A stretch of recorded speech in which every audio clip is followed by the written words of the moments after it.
490억 원대 횡령 혐의로 3년 만에 한국에 온 유선나 씨는 억울하다고 했습니다. 일해서 받은 돈인데 무슨 횡령 배임이냐고요.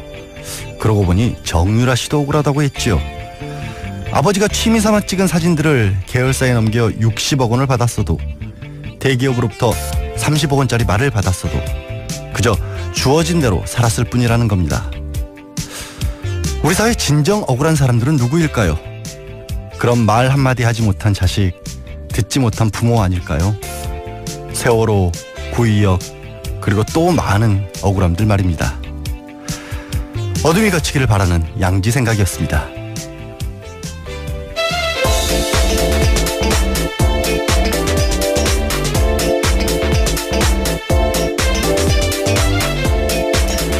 네, ERU 이 정도는 알아야 할 아침 뉴스, 시사인의 김은지 기자 나오셨습니다. 안녕하세요. 네, 안녕하세요. 김은지 기자, 김동연 경제부총리와 인연이 있으시더라고요. 칼럼을 하나 쓰셨어요. 예, 직접 관계가 있는 건 아니고요. 예. 후보자의 아들과 인연이 있었는데 예. 알려졌다시피 후보자 아들이 몇 년 전에 백혈병으로 숨졌습니다. 예, 가까운 후배였던 모양이던데. 네. 칼럼에서 그때 이제 김은지 기자 본인의 아픔도 고스란히 묻어나는 그런 글을 써서 사람을 울컥하게 만들었어요. 예. 네, 저 그냥 후배 아버지로만 알고 있었는데 예. 실은 그렇게 고위공직자인 것도 빈소 가서 알았습니다. 아, 그래요? 평소에 네. 그런 것들이 드러나질 않았던 모양이에요. 네. 그러고 나서 한 달 후에 자식을 잃은 부모가 빈소에 왔던 분들한테 편지를 보내서 네. 한 번 또 마음에 좀 깊은 위로를 받았었는데 최근에 보니까 당시 공직인 시절에 세월호 유가족들한테 그렇죠. 칼럼을 썼더라고요. 예. 그것이 굉장히 좀 의미가 있다고 생각을 해서 그 마음 그대로 고위공직자로서 직분을 수행해줬으면 좋겠다라는 취지의 글을 쓴 바 있습니다. 예.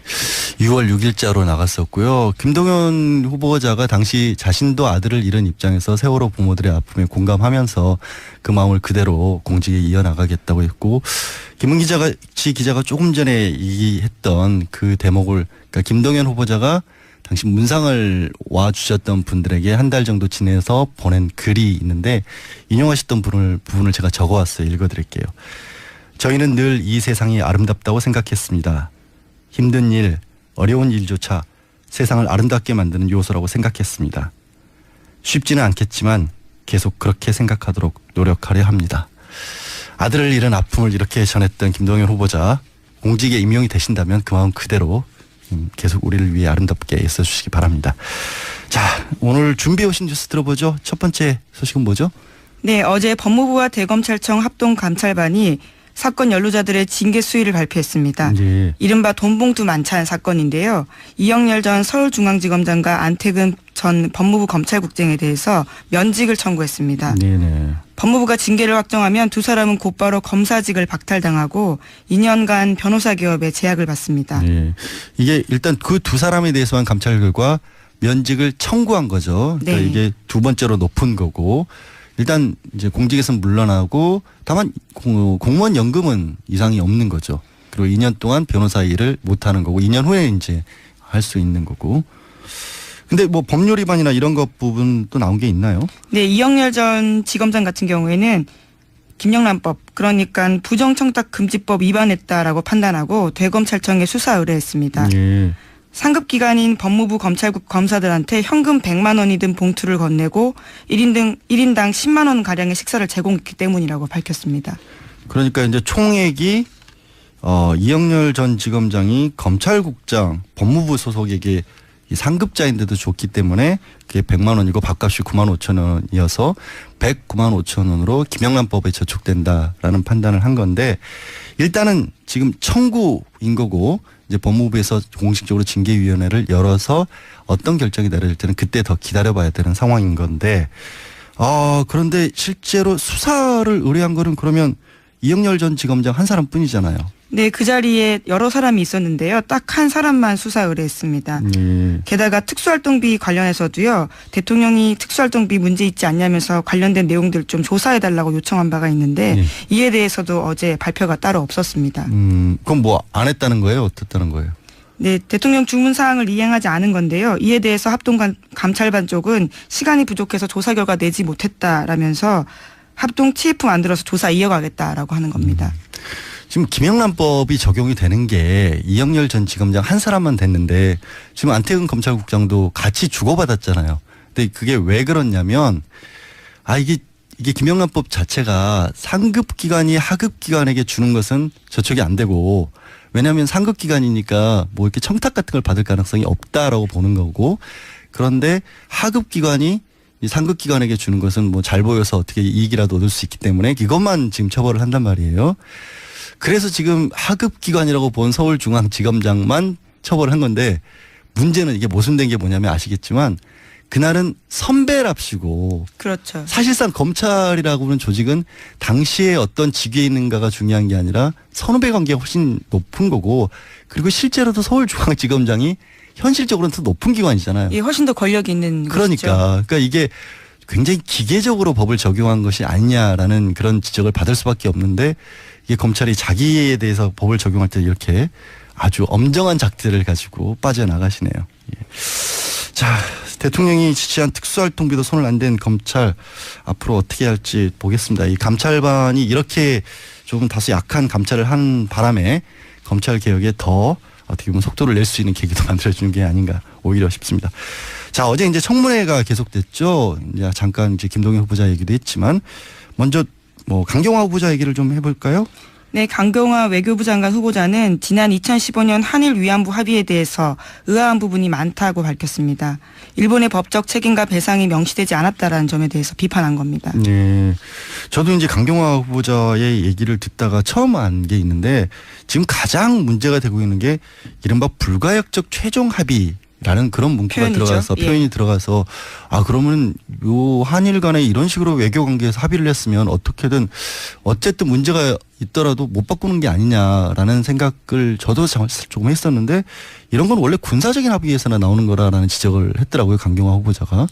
그렇다라면 이게 다시 검토하는 게 충분히 외교적으로도 가능하다라는 뜻이겠죠. 강경화 후보자 어제 전반적으로 청문회에 대해서는 김은지 기자는 어떻게 봤어요?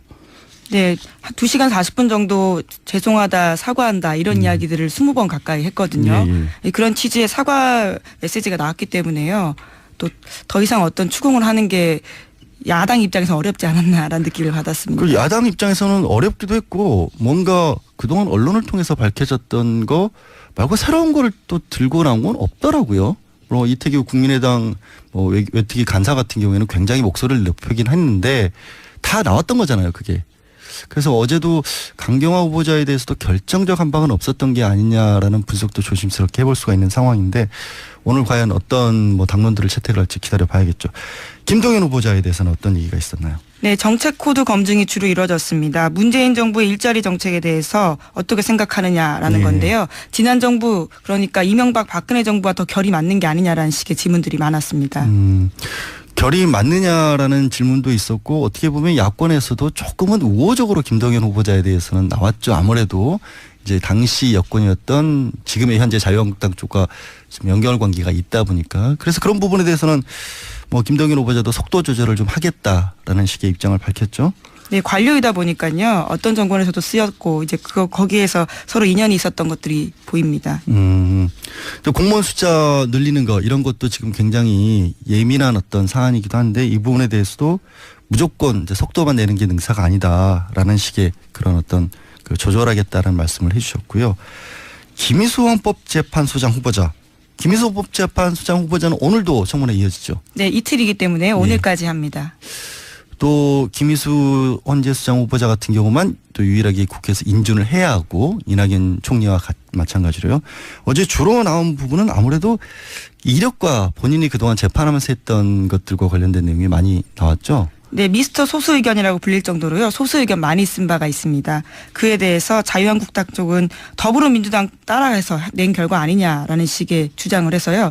여기에 대해서 김 후보자가 소수 의견이 있다는 건 그만큼 사회가 건강하다는 거고, 자기가 더불어민주당을 따라서 낸 적은 결코 없다면서 그것은 자신을 모욕하는 말이다라고 반박했습니다. 어제 자꾸 민주당 따라한다고 하니까 박주민 의원이 갑자기 나서셔서 민주당을 따라한 게 아니라 나 박주민을 따라한 거다라는 뜬금없는 주장을 했는데, 혹시 보셨어요, 그 장면은? 예, 관련해서 성소수자 관련된 의견도 있었고 여러 가지들이 있는데 더불어민주당 주류 의견과는 조금 다른 이야기들을 그렇죠. 속칭 좀 더 진보적인 이야기들을 많이 했습니다. 그러다 보니까 박주민 의원이 그런 논리며 나를 따라하는 게 아니냐라고 주장한 거죠. 그러니까 민주당을 따라한 게 아니라 박주민 의원 뭐 사형제라든가 명예훼손 이런 부분에 있어서도 민주당 당론하고 다른 의견들을 냈는데 그럼 김희수 헌법재판소장 후보가 나를 따라한 것이냐라는 그런 반론을 해서 좀 약간 자유한국당 의원들이 멋쓰겠던 그런 장면이 떠오르는데요. 가장 좀 공격을 많이 당했던 부분이 통합진보당 해산 과정에서 반대했던 그런 대목이었던 것 같은데 거기에 대해서는 어떻게 김 후보자가 해명을 했죠? 네, 민주주의의 본질적인 정신이 무엇인가를 말하고 싶어서 소수 의견을 냈다 이렇게 밝혔습니다. 네, 그러니까 어떤 강령이나 이런 것 자체만으로는 문제가 되지 않는다는 것은 헌법재판소의 전체 의견에서도 일치했던 부분이라고 해명을 했죠. 자, 다음은 계속 논란이 되고 있는 우리도 이제 계속 다뤘던 사드에 관한 뉴스 또 소개를 해 주셔야 될 것 같아요. 네, 청와대가 어제도 관련된 내용 밝혔습니다. 성주 사드 배치 사업 면적은 미군에 공여된 전체 부지 70만 제곱미터다 이렇게 못 박았습니다. 사드 장비 배치를 위한 콘크리트 타설 면적만 따져서 사업 면적을 8만 제곱미터로 봤던 군의 논리를 정면으로 반박한 겁니다. 애초부터 부지 면적이 33만 제곱미터 이상이면 해야 한다는 대규모 환경영향평가 대상인데 군이 이를 회피했다라고 지적한 겁니다. 예. 그러니까 이게 미국이 자국령 괌에 할 때도 환경영향평가하는데 23개월이나 걸렸는데 정작 우리 군은 우리 땅에 배치하면서 그거 피해가려고 꼼수를 부렸다는 얘기밖에 안 되잖아요. 확인이 된 거잖아요. 그렇다고 또 이제 다만 청와대는 환경영향평가를 다시 하는 것이 기존에 배치된 2개에 대해서 철회한다라는 의미는 아니고 앞으로 남은 4개에 관해서는 엄정한 절차를 거치겠다라는 그런 입장으로 정리를 해 주셨죠. 자, 다음은 이제 박 전 대통령 재판 얘기도 좀 해볼까요? 네, 박근혜 전 대통령 재판이 당장 다음 주부터는 매주 3차례에서 4차례로 늘어납니다. 네. 당초 박 전 대통령 변호인단도 이 일정에 동의했었는데 어제는 감당할 수 없는 수준이다라고 주장했습니다. 그러면서 철회해달라고 한 건데 네. 그 논리가 전직 대통령 이전에 나이가 66살인 고령의 여성이다라는 주장을 한 겁니다. 처음 문제가 됐을 때부터 여성으로서의 사생활 얘기를 했었잖아요. 근데 또 비슷한 얘기를 한 거네요. 결국에는 재판정에서. 근데 말씀하신 것처럼 원래 검찰에서는 5번을 해야 한다라고 했었고 그런데 이제 변호인단 측에서는 3번으로 줄이자고 했다가 4번으로 결국에는 재판부에서 강행을 하고 한 건데 이게 물론 저도 이제 법정에 가보면 10시간 이렇게 재판하는 게 굉장히 힘든 건 사실이에요. 뭐 66세 여성이 아니라 건장한 남성도 버티기 힘든 건 사실인데 문제는 그걸 자초한 거잖아요. 사실은. 누가 이렇게 하라 그런 게 아니라 온갖 증거들 기존에 나왔던 것들 다른 재판에서 확인된 것들도 처음부터 다시 다 봐야 된다. 네, 모든 증거를 부동의하면서 증인을 불러내겠다고 하고 있는 건 예. 박근혜 대통령 전 대통령 쪽입니다. 그래서 힘든 거 아니에요. 쉽게 말해서. 그래놓고 지금 재판이 길어지면 안 된다 이렇게 얘기하고 있고 사실은 그러면서 또 정말 저 갑자기 공장장 얘기가 나와가지고 재판에서 누가 10년 걸렸다 그런 얘기 했잖아요. 네, 직접 이야기가 나온 건 아니고요. 네. 일본의 박근혜 전 대통령 변호인 쪽에서 일본의 오음진리교 사건 재판을 예시로 들면서 법원의 주 사회 재판을 반발했습니다. 네. 일본 같은 경우에는 오음진리교 사건이 10년 넘어서 겨우 1심 났는데 국정농단 사건은 더 복잡하고 중요하다 하기 때문에 더 길게 해야 된다는 주장을 펼친 겁니다. 그러니까 이 오음진리교 사건이라는 게 16년이 걸렸는데 모르시는 분들도 있을 것 같아요. 옛날에 워낙 떠들썩하긴 했지만 95년도 일본에서 종말론 주장하는 어떤 신흥 종교단체 오음진리교가 살인가스라는 걸 지하철역에서 뿌렸던 테러 사건이지 않습니까? 근데 딱 교주가 우리 공장장이랑 너무 비슷하게 생겨서 저는 갑자기 왜 공장장 얘기가 나오나 했을 정도였는데 그때는 달랐던 게 이게 기소된 사람만 190명이었어요. 그래서 재판이 증인 신분만 500명이 넘었었고 정말 일본 내에서도 역사적인 사건이기도 했지만 조금 성격이 많이 다르죠. 이번과는 박 전 대통령이 국정농단이라는 것과 비교할 만한 내용이었는지는 모르겠는데 이거를 변호인단에서 꺼냈다는 것 자체가 참 좀 약간 좀 황당했어요. 저는. 민망합니다, 사실. 예. 예. 꼭 한번 찾아보십시오. 공장장이랑 정말 비슷하게 생겼습니다. 또 박 전 대통령 측 변호인단이 또 굉장히 부적절한 어떻게 보면 발언을 공무원들에 대해서 했습니다. 네, 블랙리스트 재판도 어제 진행됐습니다. 검찰이 박 전 대통령이 문화예술계 지원 배제 명단 작성과 시행에 직접 관여했다 이렇게 밝히자요. 이를 전면 부인하면서 유영하 변호사가 한 말인데 문체부 공무원들이 부당한 지시였다고 하는데 나라면 사표 내고 나왔을 것이다. 구질구질한 소리는 안 했을 것이다. 이렇게 이야기한 겁니다. 참 대단하십니다. 진짜 이 공무원들 분들이 현실적으로 어떤 어려움을 겪는지는 알지도 못하고 돌아볼 생각도 없으신 모양이에요. 아니 당신은 유영하 변호사 본인은 검찰 출신이고 나와서 변호사도 할 수 있고 뭐 또 당선은 안 됐지만 국회의원 출마도 하고 박 전 대통령이랑 가까운 사이로 이렇게 정말 지원도 많이 받고 했지만 일반 공무원들이 그런 꿈을 어떻게 꿉니까? 공직에 있으면서 딱 하나 나와서 할 수 있는 것도 없잖아요. 현실적으로. 문체부 공무원들이 얼마나 탄압을 당해서 박영수 특검이 수사 들어가자마자 정말 그동안의 억울함을 기다렸다는 듯이 얘기를 털어놨다고 하는데 거기다 대고 구질구질하다는 표현을 쓰는 거는 같은 변호사로서 좀 부끄럽습니다. 예. 박지원 대표하고 정진석 자유한국당 의원이 또 싸우고 계시다면서요. 네, 직접 싸운 건 아니고요. 페이스북에서 서로 댓글 공방전을 벌인 겁니다. 예. 난데없이 챗이라는 댓글 공방전이 벌어진 건데요. 챗? 예. 박지원 전 대표가 지난 6일에 자신의 페이스북에다가 문재인 정부 칭찬을 썼습니다.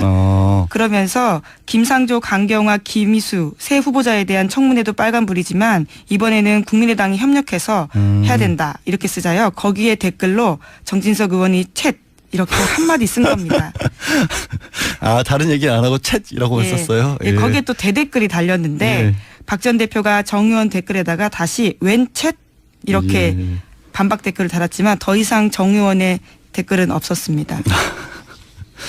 아, 예. 뭐, 여기에 대해서 박 전 대표 또 말씀 한마디 더 붙인 것도 있죠? 뭐라고 말씀하셨어요? 그래서. 예, 어제 방송 인터뷰 나와서 이야기했는데요. 정진석 원내대표와 자기는 정체성이 좀 다르기 때문에 함께하는 것은 무리일 거다 이렇게 밝혔습니다. 예.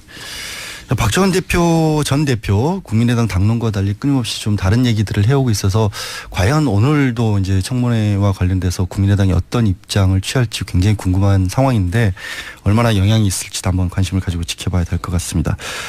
아, 우리는 지금 박 전 대통령이 재판까지 받고 있는 상황이긴 한데 박근혜 전 박근혜 전 대통령이 이게 미국에서도 잘못하면 이런 일이 벌어지지 않을까 하는 그런 상황이네요, 지금. 네, 여러 차례 전해드렸었는데요. 러시아 스캔들과 관련해서 오늘 청문회 열립니다. 미국 현지 시각으로 7일인데요. 오늘 제임스 코미 미국 FBI 전 국장이 나옵니다. 관련한 증언들이 벌써부터 공개되면서요. 언론의 관심을 모으고 있습니다.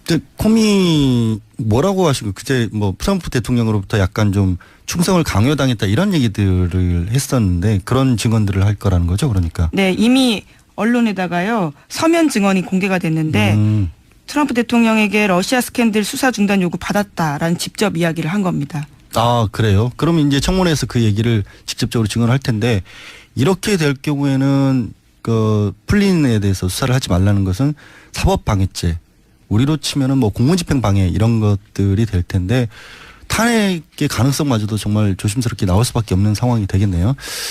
자, 바다 건너 상황이지만 우리에게도 크나큰 영향을 끼칠 수밖에 없는 미국에서 벌어지는 일이기 때문에 저 관심이 갈 수밖에 없는 상황이었습니다. 오늘 말씀은 여기까지 듣겠습니다. 네, 고맙습니다. 네, 시사인 김은지였습니다. 감사합니다. 네, 고맙습니다. 아무도 묻지도 따지지도 않고 가입하셨다고요? 보험은 너무 어려워요. 걱정 마십시오. 마이보험 체크가 도와드립니다. 1800-7917 마이보험 체크로 지금 전화주세요. 1800-7917 이미 가입한 보험이나 신규 보험도 가장 좋은 조건을 체크해서 찾아드립니다. 인터넷 한글 주소 마이보험.com 또는 카카오톡에서 아이디 검색 마이보험을 친구 추가하여 상담하실 수 있습니다. 모닝똥? 제겐 사치였죠. 내가 토끼인지 토끼똥이 나인지 내가 변을 본 것인지 변을 당한 것인지 나는 바나나이고 싶다. 간혹 구렁이이고도 싶다. 아 큰일 났네. 이거 이러면 다 죽어.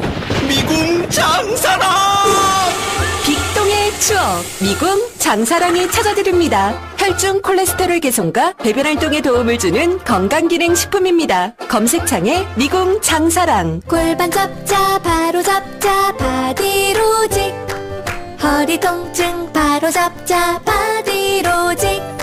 몸매 교정 바로잡자 바디로직. 자세가 좋아지는 골반 교정 타이즈 바디로직. 검색창에 골반 교정 바디로직. 삐딱한 남성 골반 허리에도 역시 바디로직입니다. 바디로직의 효과를 못 느끼셨다면 100% 환불해드립니다. 자세한 환불 조건은 홈페이지를 참조하세요.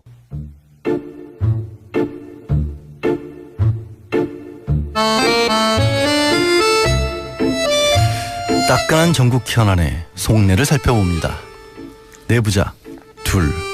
네, 더불어민주당 안민석 의원, 자유한국당 김성태 의원 모셨습니다. 안녕하세요. 예, 안녕하세요. 예. 김성태입니다. 불의의 명저 끝나지 않은 전쟁의 저자 안민석 의원입니다.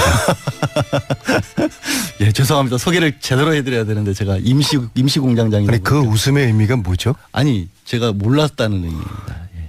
10,000권을 넘게 지금 팔았고요. 예. 팔렸고요. 예. 5세 인쇄를 마쳤습니다. 아, 책을 몰랐다는 의미가 아니라요. 네. 그렇게 소개를 해드려야 된다는 거를 몰랐다. 진행자로서의 미스였다라는 거를 어색하게 떼우려고 웃은 겁니다. 오늘 장시호가 석방되지 않습니까? 그 얘기 잠깐 의원님 잠깐 제가 먼저 여쭤보고 싶은 게 있어서. 네. 예. 아, 지난번에도 그랬는데 두 분 진행하기가 제일 힘들었어요. 지난번에 제가 1월에 제가 임시 진행했을 때. 근데 오늘은 왜 제가 잠깐 먼저 여쭤보고 싶으냐면 김성태 의원님께 먼저 여쭤보고 싶은 게 있었어요.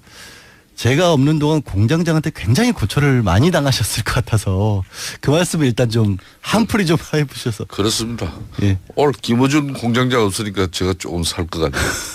어디 갔어요? 예? 어디 갔어요? 고기 먹으러 놀러 갔답니다.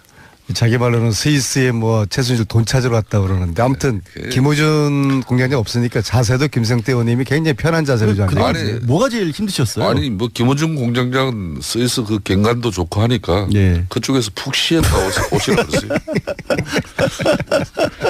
지금 뭐 우리 장 변호사님 말씀이 있습니다만은 제가 그동안 좀 많이 힘들었죠. 예. 저 아는 주변 사람들 특히 지인들 이런 분들이 왜 나가냐.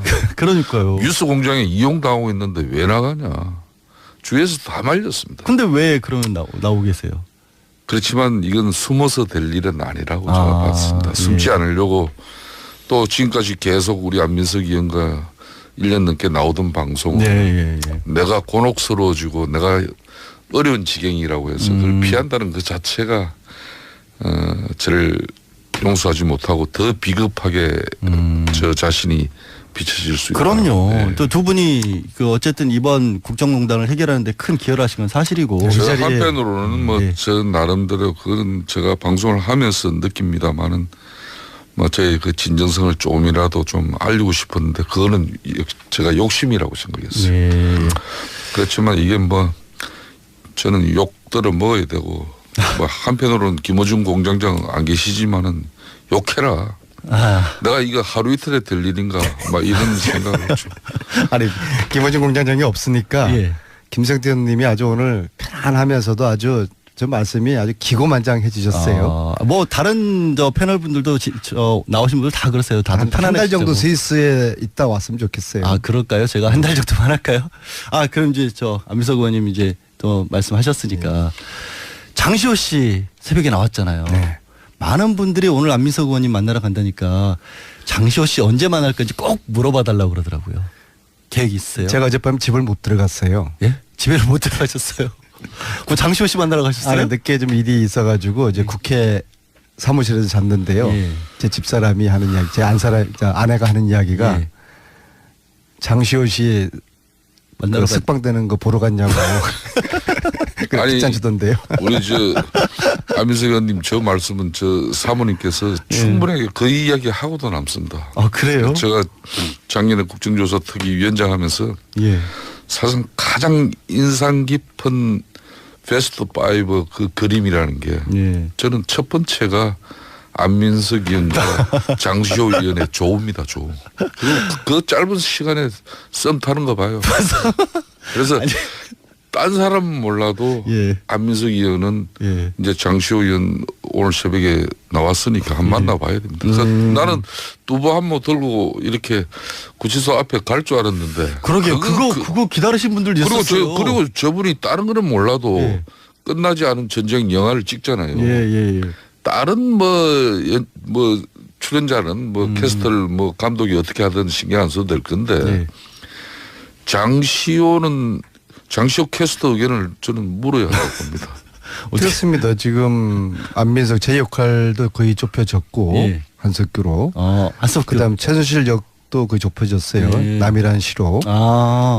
근데 그러니까 장시호 역을 누가 할지 아마 본인이 그 이미지가 흡사한 배우를 가장 잘 알 겁니다. 그래서 본인이 추천해 주면은 감독에게 적극적으로 추천할 것이고요. 자, 장시호는 제가 알기로 정유라의 멘토입니다.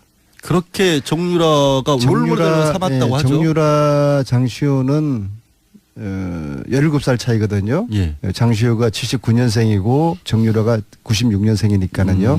17살 차이라 그러면 이종 사촌이라도 엄마 같은 언니인 셈이죠. 그리고 실제로 정유라가 승마를 하게 된 것도 장시호. 언니인 장시호를 보면서 승마를 했고 같이 승마 특기생으로 또 들어가지 않았습니까? 그래서 정유라의 삶의 짧은 삶의 궤적에서 장시호가 끼친 영향이 상당하고 제가 알기로는 최순실 이야기는 안 들어도 장시호 이야기는 정유라가 듣는 그런 관계거든요. 그래서 지금 정유라를 빨리 저는 장시호가 만나야 된다고 봅니다. 지금 정유라가 저런 식으로 거짓말을 하게 되면요. 완전히 국민 거짓말장이에요. 자, 보세요.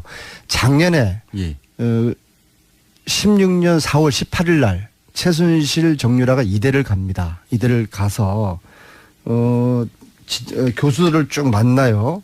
운동역학 담당 교수, 이모 교수, 글로벌 체육봉사 강모 교수, 운동생리학 이모 교수, 퍼스널 트레이닝 이모 교수 이런 교수들을 쭉 만나고 와요. 그런데도 정유라는 자기가 무슨 전공인지 몰랐다라고 하고 그리고 학교도 관심 없었다. 14년 10월에 중앙대학교나 이화여대나 한국체대에 메달을 들고 다니면서 체육 특기생으로 입학하기 위해 가지고 면접을 하러 다녀요. 그러면서도 자기가 무슨 전공인지 몰랐다.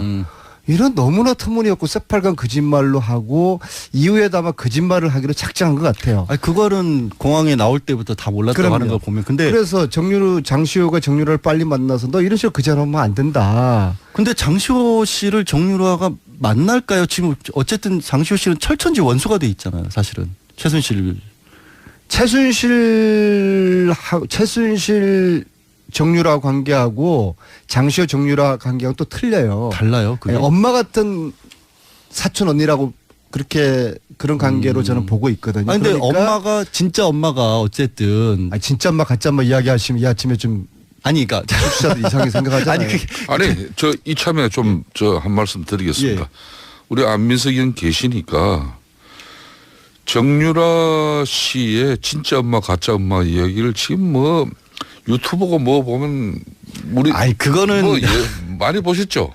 그거 이런 부분에 대해서 방송에서 진실을 이야기할 수 있으면 하세요. 정유라의 엄마가 누군지 그거는 아무런 관심이 없어요. 제가 진짜 엄마라고 했던 건 이제 장시호 씨도 엄마 같은 존재라고 하시니까 한 거지. 저는 정유라의 엄마가 누군지 아무런 관심이 없고요. 중요한 것은 정유라가 정직하고 진실을 말해야 되는데 전혀 그렇지 않다는 것 따라서 그래서 장시호가 이런 역할을 해줘야 되는데 이왕 특검 도우미로서 국민들이 좀 잘했다라는 칭찬도 해주고 있지 않습니까? 물론 장시호도 진실을 저는 반의 반밖에 이야기하지 않았다고 보거든요. 왜냐하면 장시호는 자기 아버지 장석치 씨의 코치를 받고 있어요. 지금도? 그러니까 최순실하고 어떤 재산 간의 문제로 상당한 암투를 저는 벌였다 보는데요. 아무튼 장시호를 일단 만나서 장시호 고생했으니까 좀 격려도 해주고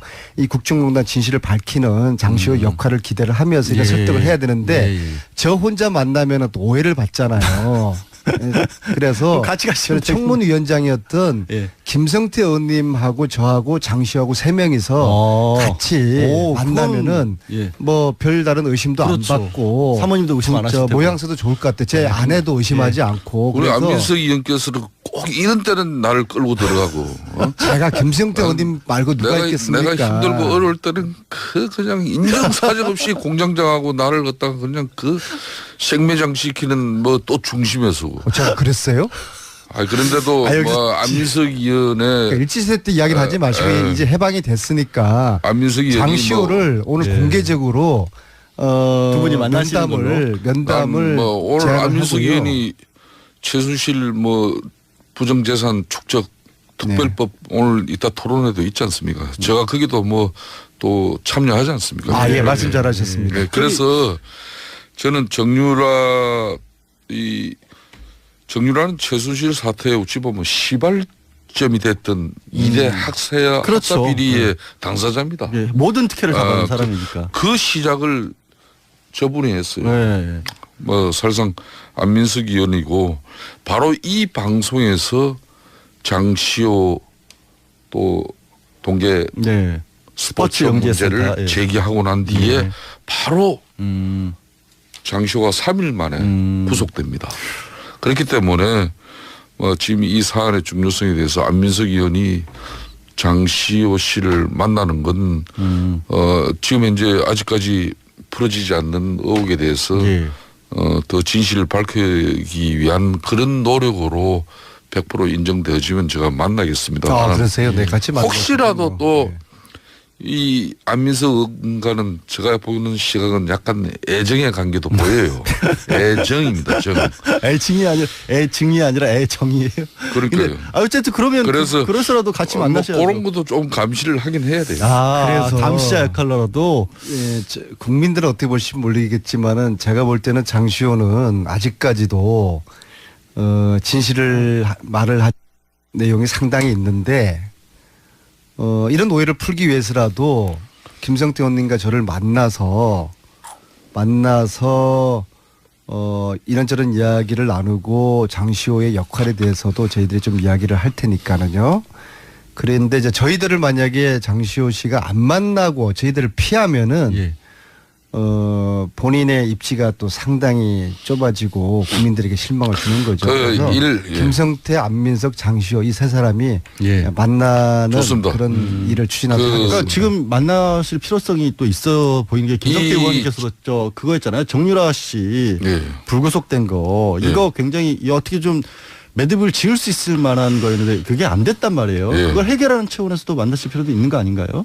그렇습니다. 이 장시호 정의는 국정조사 청문회 때도 동행명령장이 발부된 35명의 그런 정인 중에 공직자를 제외하면은 유일하게 이 동행명령 집행에 응해서 출석한 사람이 장시호 정인이에요. 그러니까 일간의 검찰 수사에서 뭐 좀 서로 또 이 거래가 있었고 장시호 정인과 검찰과의 뭐 그런 의혹에 대해서 특검 도움이 뭐 그런 시각이 있지만은 저는 처음부터 이 장시호 정인은 그래도 뭔가 진실을 좀 이야기할 수 있는 접근 방식만 잘 가져가면은 그때 국회 청문회 다 민간인들 안 나왔죠. 35명 아무도 안 나왔습니다. 그런데 유일하게 구치소에서 그것도 사실상 안 나올 수도 있었는데 구치소에서 그것도 나왔다는 것은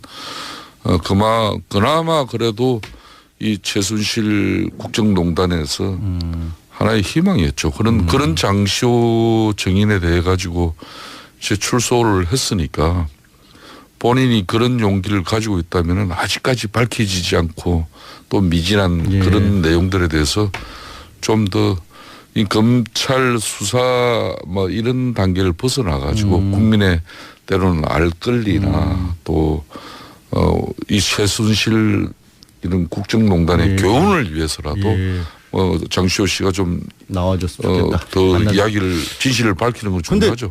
근데 의원님 안민석 의원님 장시호 씨가 어쨌든 굉장히 적극적으로 도와줘서 특검 도움이라고까지 불렸는데도 아까 이제 의원님께서는 반의 반도 얘기를 다 안 했다라고 했는데 그렇게 감춰놓은 게 있을까요? 그리고 그렇게 검찰에서도 얘기를 안 하는데 그럼 의원님들 두 분 만나면 더 할 얘기가 나올까요? 핵심은요. 이 국정농단 사태 그 세력의 핵심은 돈이거든요. 이 돈이 지금 특검조차도 손대지 못하고 끝나지 않았습니까? 못 찾았죠. 이 돈의 사실상. 실체를, 돈의 규모와 이 돈의 존재를 장시호와 정유라 두 사람의 입에서 사실만 넣으면은 예. 저는 얼추 저는 다 재산을 받아낼 수 있을 거 밝힐 수 있을 거거든요. 그래서 중요합니다. 예. 그런데 지금 정유라 같은 경우에는 입국 시기도 참 묘하지 않습니까? 하필 이 인사청문회 이 전국에 입국하지 않았습니까? 예. 저는 이게 다 최순실의 지시를 받았다고 보거든요. 그러니까 지금 이 시점은 예. 정유라는 이제 겨우 22입니다. 예. 장시호가 37입니다. 이제 정유라는 불효자가 돼야 돼요. 엄마 말 들으면 안 됩니다. 자기 앞으로 아주 창창한 인생을 위해서라도 엄마 말 안 들어야 돼요. 그래서 이제 진실대로 다 이야기해야 됩니다. 아니 뭐 노승일 부장은 최순실도 못 말리는 게 정유라였고 뭐 최순실 머리 꼭대기에 있는 게 정유라다는 얘기도 했다라는 걸 보면 그럴 수도 있을 것 같고. 저는 노승일 부장이 3개월을 독일에 두 모녀와 함께 살았으니까 예. 정확하게 봤다고 봅니다. 그런데 정유라는 아직까지 젊은 사람이지 않습니까? 어리죠, 본인의 사실. 먼 인생을 봐서라도 인생 이렇게 살면 안 되는 것이죠. 네, 정직하게 살아야 되는 것이죠. 장시호 씨를 통해서 정유라까지도 설득을 해보시겠다라는 그런 뜻으로 제가 들어도 될까요? 저는 좀 그러고 싶습니다. 그래야지 정유라 본인의 인생도 예. 앞으로 구제될 수가 있고 장시호 역시도 이제 그렇고요. 이 정유라 구속영장 기각 부분은 상당히 우리가 좀 생각해 볼 부분이 많은 거예요. 어찌 보면 국제적으로도 이 부분은 약간 창피할 수도 좀 있어요. 이상한 일이긴 예. 하죠. 덴마크 법원이 지난 5개월 동안 이걸 구금하고 또 범죄인 인도 협약에 따라서 한국에 소환까지 했는데 그렇죠. 정작 당사자인 한국에서 되게 이상한 일이 그 벌어진 당사국인 한국에서 정유라 씨를 이 구속되지 않는 그 현실이 어떻게 받아들일까? 또 한편으로는 또 정유라가 이 구속영장 기각에 대해서 모종의 약속을 받고 이 덴마크 법원에 제기했던 그런 항소심을 철회했던 것이 아닌가 하는 그런 의심이 들 정도로 이해가 가지 않는다는 그런 국민들이 예. 심지어 저에게도 많은 그런 얘기를 그렇죠. 하고 있어요. 그 부분은 저희 이제 법조계에서도 좀 너무 이례적이다. 그리고 이제 과연 덴마크 법원에 냈던 만큼의 소명 자료만큼 검찰이 집중을 해서 냈을까라는. 그러니까 이 구속영장 발부는 판사의 재량이 아니라 철저하게 이 형사소송법에 근거해서 결정되는 그렇죠. 법률 사무예요. 이거. 예, 그렇죠. 그런 형사소송법 70조가 이게 피의자가 죄를 범하였다고 의심할 만한 상당한 그런 변호사니까 잘 알잖아요. 소명했다면 그러면 뭐 영장을 발부를 해줘야 발부하는 되는 거죠. 그런데 좀 그런 부분에 납득이 안 되는 부분이 많죠. 국정농단으로 인해서 이제 국민들이 아주 화병이 생겼고 국민 화병이 생겼고 그리고 정권을 교체한 국민들이 화병이 치유되려고 하는 시점에 정유라 영장 기각이 되면서 다시 국민 화병이 도지게 생겼어요. 그래서 예. 검찰이 정치 검찰의 오해를 받지 않으려고 그러면은 신속하게 구속영장을 재청구를 해서 정유라 구속시키는 걸로 국민합병도 다시 좀 지금 도지지 않습니까? 이걸 치유를 시켜주고 정치검찰 오해를 벗고 국민검찰로 거듭날 수 있도록 하고 정유라 역시도 앞으로 진실을 이야기해서 전체적으로 국정농단 이 진실규명 시즌2에 이제 돌입을 해야 되고 전체적인 좀 재수사가 필요하다고 보는데요. 아무튼 정유라가 지금처럼 본인의 잘못을 전혀 깨닫지 못하고 이게 세상이 뒤집어진 거 아닙니까? 그건 좀 나 아무런 잘못 없다. 엄마가 시킨 대로 다 했다라고 저렇게 저건 거짓말을 하는 것이거든요. 그래서 정유라 씨 인생 그렇게 살면은 안 돼요. 김성태 의원님. 이제 안민석 의원님께서 이제 국민합병이라고 표현을 하셨는데 진짜 국민합병의 당사자 박근혜 전 대통령이 그 재판 받는데 굉장히 어렵다 힘들다 뭐 연약한 여성이기 때문에 이렇게 일주일 4번 재판받는 것도 힘들고 전직 대통령으로서 예우도 해줘야 되는 거 아니냐 이런 얘기들이 계속 나와요. 계속해요. 그쪽에서는. 그러니까 박 전 대통령 변호인 측에서 재판 횟수를 줄이거나 이제 일시적으로라도 좀 배려를 해달라는 그런 뭐 요청을 법원에게 한 것 같은데 굳이 고령이나 뭐 연약한 그런 여성임을 강조하지 않더라도 예. 주사회 재판은 사실상 건강한 일반인도 소화하기 힘든 강행군은 맞는 사실이죠. 그렇죠. 우리 변호사님도 잘. 그렇죠. 그거 자체가 맞죠. 하지만 국민들은 이 대한민국을 뒤흔들었던 이번 사태가 최대한 이제 빨리 밝혀지기를 이제 바라고 있습니다. 즉 그 말은 뭐 빨리 재판이 이루어지고 선고가 이루어지길 바라는 것이죠. 그래야 화병이 좀 식힐 것 같으니까. 뭐 그렇기 때문에 박 전 대통령께서도 많이 힘들고 어려우시겠지만은 재판부의 그런 스케줄에 적극적으로 협조하고 예. 또 본인이 어떻게든 건강을 잘 유지하면서 예. 재판에 성실히 받는 길밖에 지금 없는 거죠. 그러니까 저희 변호사들 이렇게 보면 얘기 나오는 게 저거는 아무래도 밖에 불구속 상태에서 나와서 재판 받으려고 시간 끄는 게 아니냐 그런 얘기들도 좀 하거든요. 10월 16일 날. 법률가가 아닌 뭐 일반 국민들도 그렇게 딱 지금 보고 있지 않습니까? 장시호처럼 예. 구속 만료로 나오겠다는 그런 전략이죠. 예, 예. 4월 17일 날 박근혜 전 대통령이 구속되었는데 6개월 만료되는 시점이 10월 16일이거든요. 예, 그렇습니다. 이때 나오려고 하는 거예요. 그래서 지금 현재 모든 혐의를 부인하는 작전. 예. 그다음에 정인이 430명이에요. 그렇죠. 이거 천천히 가자 이거죠. 그래서 10월 16일 날 장시호처럼 나오겠다는 것이고요. 그저께 노승일 부장 재판에서도 그게 나타나지 않았습니까? 노승일을 이상한 사람으로 몰아가는 거예요. 그렇죠. 그거 다 전략입니다. 근데 노승일 부장이 잘 피해가면서 강하게 대처를 잘 했고요. 참 노승일 부장이 고분분투를 하고 있어요. 격려해 주시고요.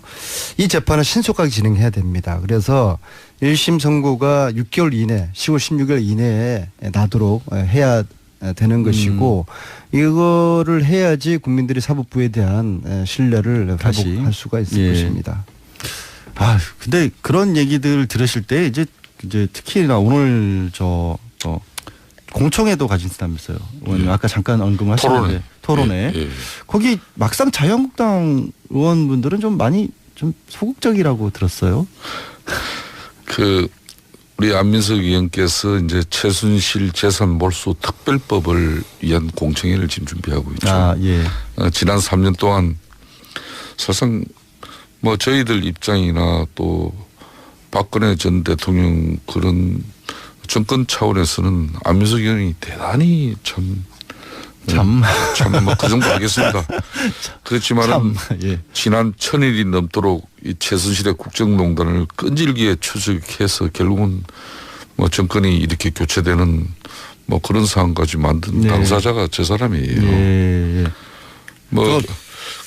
그분이 이제 이 특별법을 통해서 나는 이제 이게 마무리 이제 대통령도 바뀌고 뭐 정권도 넘어가고 뭐 이래서 이제 안민석 의원은 이제 대략 이제 이 문제를 마무리하는 줄 알았는데 이 최순실 재산 몰수까지 하고 자기가 끝내겠다는 그런 강한 의지를 가지고 있어요. 그래서 이 내용이 이제 사실상 최순실의 이 국정농단은 이 무능하고 탐욕의 천 주체들이 국가 권력을 사유해서 결론은 그들이 추구한 것은 돈이거든요. 그렇죠. 그 돈을 이제 국가에 다시 이제 돌려야 된다는 이야기인데, 뭐 저는 그 부분에 대해서 저 자신도 뭐 저 청춘을 다 바쳐서 사우디 노동 현장에서도 일을 해봤습니다만은 정당한 노동의 대가가 아닌 특히 국가 권력을 이용해서 만든 펜치나 이익은 사익은 반드시 이거는 발본 시건해야죠. 이 의원진 별법을 제가 추진하는 이유는 그 말씀해 주시라고. 어제의 범죄를 용서하는 것은 내일의 범죄에 용기를 주는 것입니다. 부정부패를 뿌리 뽑자는 취지로 최순실 재산을 몰수하자는 이 특별법. 이것은 문재인 대통령도 후보 시절에 약속을 하셨던 것이고요. 그래서 오늘 공청회를 하는데 놀라운 것은 이것은 여야의 문제가 있는 게 아니겠습니까? 그렇죠. 아니죠. 부정부패를 뿌리 뽑자는 것이고 최순실 국정농단의 뿌리를 캐자는 것인데 그런데 제가 오늘 박영선 의원은 저희 당 그 패널로 모셨고 국민당에서는 김경진 의원, 예. 그다음에 바른정당에서는 하태경 의원, 예. 정의당에서는 윤소아 의원님 이렇게 모셨는데 자유한국당은 제가 10분들한테 접촉을 제가 직접 했는데도 전부 다 이런저런 이유로 고사하시는 거예요. 그래서 최근에 그래도 김성태 의원님이 뭐 이런저런 이유로 상당히 어려운 지금 지경인데 제가 형님 참 진짜 이거 정당이 없고 여야가 없고 진보 보수 그런 개념이 그럼요. 아니다. 부정부패에 관련된 이거는 이게 초점인데 이게 굉장히 자유한국당이 너무나 좀 실망스럽습니다. 국민들이 사실을 알면 어떻게 판단하겠습니까? 예. 하니까 그럼 그럼 내가 나갈게 예. 하면서도 본인이 그냥 지금 아주 똥오줌 못 가리면서 어려운 처지에 있으시면서도 이 정의의 문제 부정부패 관련 문제는 이거는 함께 우리가 나서서 예. 특별법을 우리가 제정하자. 예. 정말 그래도 자유한국당에는 김성태 의원님 말고는 없어요. 자유한국당 희망이신데 예. 저 희망의 등불을 좀 지켜주셔야 됩니다. 좋은 말씀은 그냥 계속 좋은 말로 해주시 굳이 또 가운데 그런 표현을 쓰셔서. 김어준 공장장 안 계시니까 역시 안민석 의원이 이제 좀 제 위치를 찾으신 것 같아요. 근데 김어준 공장장이 저도 김어준이 안 왔으면 좋겠어요. 김어준 공장장이 참 사람 여러 죽입니다. 진짜. 그래요? 생긴 것도 산적같이 생겨가지고. 그 머리는 언제 자를 건지 정말. 수염은 완전히 21세기에 그렇게 살면 안 되는 거 아니에요? 예, 100% 공감합니다. 100% 저도 공감하고요. 가만있어. 마지막 질문을 제가 김성태 의원님 말씀을 들어볼게요. 좀 짧게. 자유한국당 어쨌든 지금 청문회가 계속이 되고 있는데 전반적으로 반대 입장이 많으시잖아요. 어떻게 좀 의견이 좀 해주실 만한 얘기가 있을까요? 저는 대체적으로 특히 정권 인수위원회 준비도 하지 못한 그런 가운데 정부 강요를 지금 현재 구성해야 되는 그런 어려움은 몇 번 이해합니다. 웬만하면은 다 저희들도 협조를 하고 그렇지만은 국민들 상식에 납득이 가지 않는 그런 인사에 대해서는 자진해서 정권 차원에서 좀 철회할 건 철회하는 그런 판단이 제일 중요하다고 봅니다. 빨리 안정시켰으면 좋겠어요. 토크에 통과시켜 주시고요. 김어준 공장장 인생 그렇게 살지 마세요. 알겠습니다. 인생 그렇게 살지 말라 공장장 이렇게 하는 걸로 정리를 하겠습니다. 마지막으로 문자가 들어왔는데요. 김성태 의원님 세비 반납은 하셨나 궁금했어요. 입장 좀 물어봤어요. 그 김성태는 동명이인이었습니다. 그 김성태는 비례대표위원입니다. 정말 송구스럽고 죄송스럽습니다. 이 김성태 의원님이 아니십니다. 자, 뉴스공장 2부는 여기서 마무리하고요. 저는 3부에 돌아오겠습니다. 고맙습니다.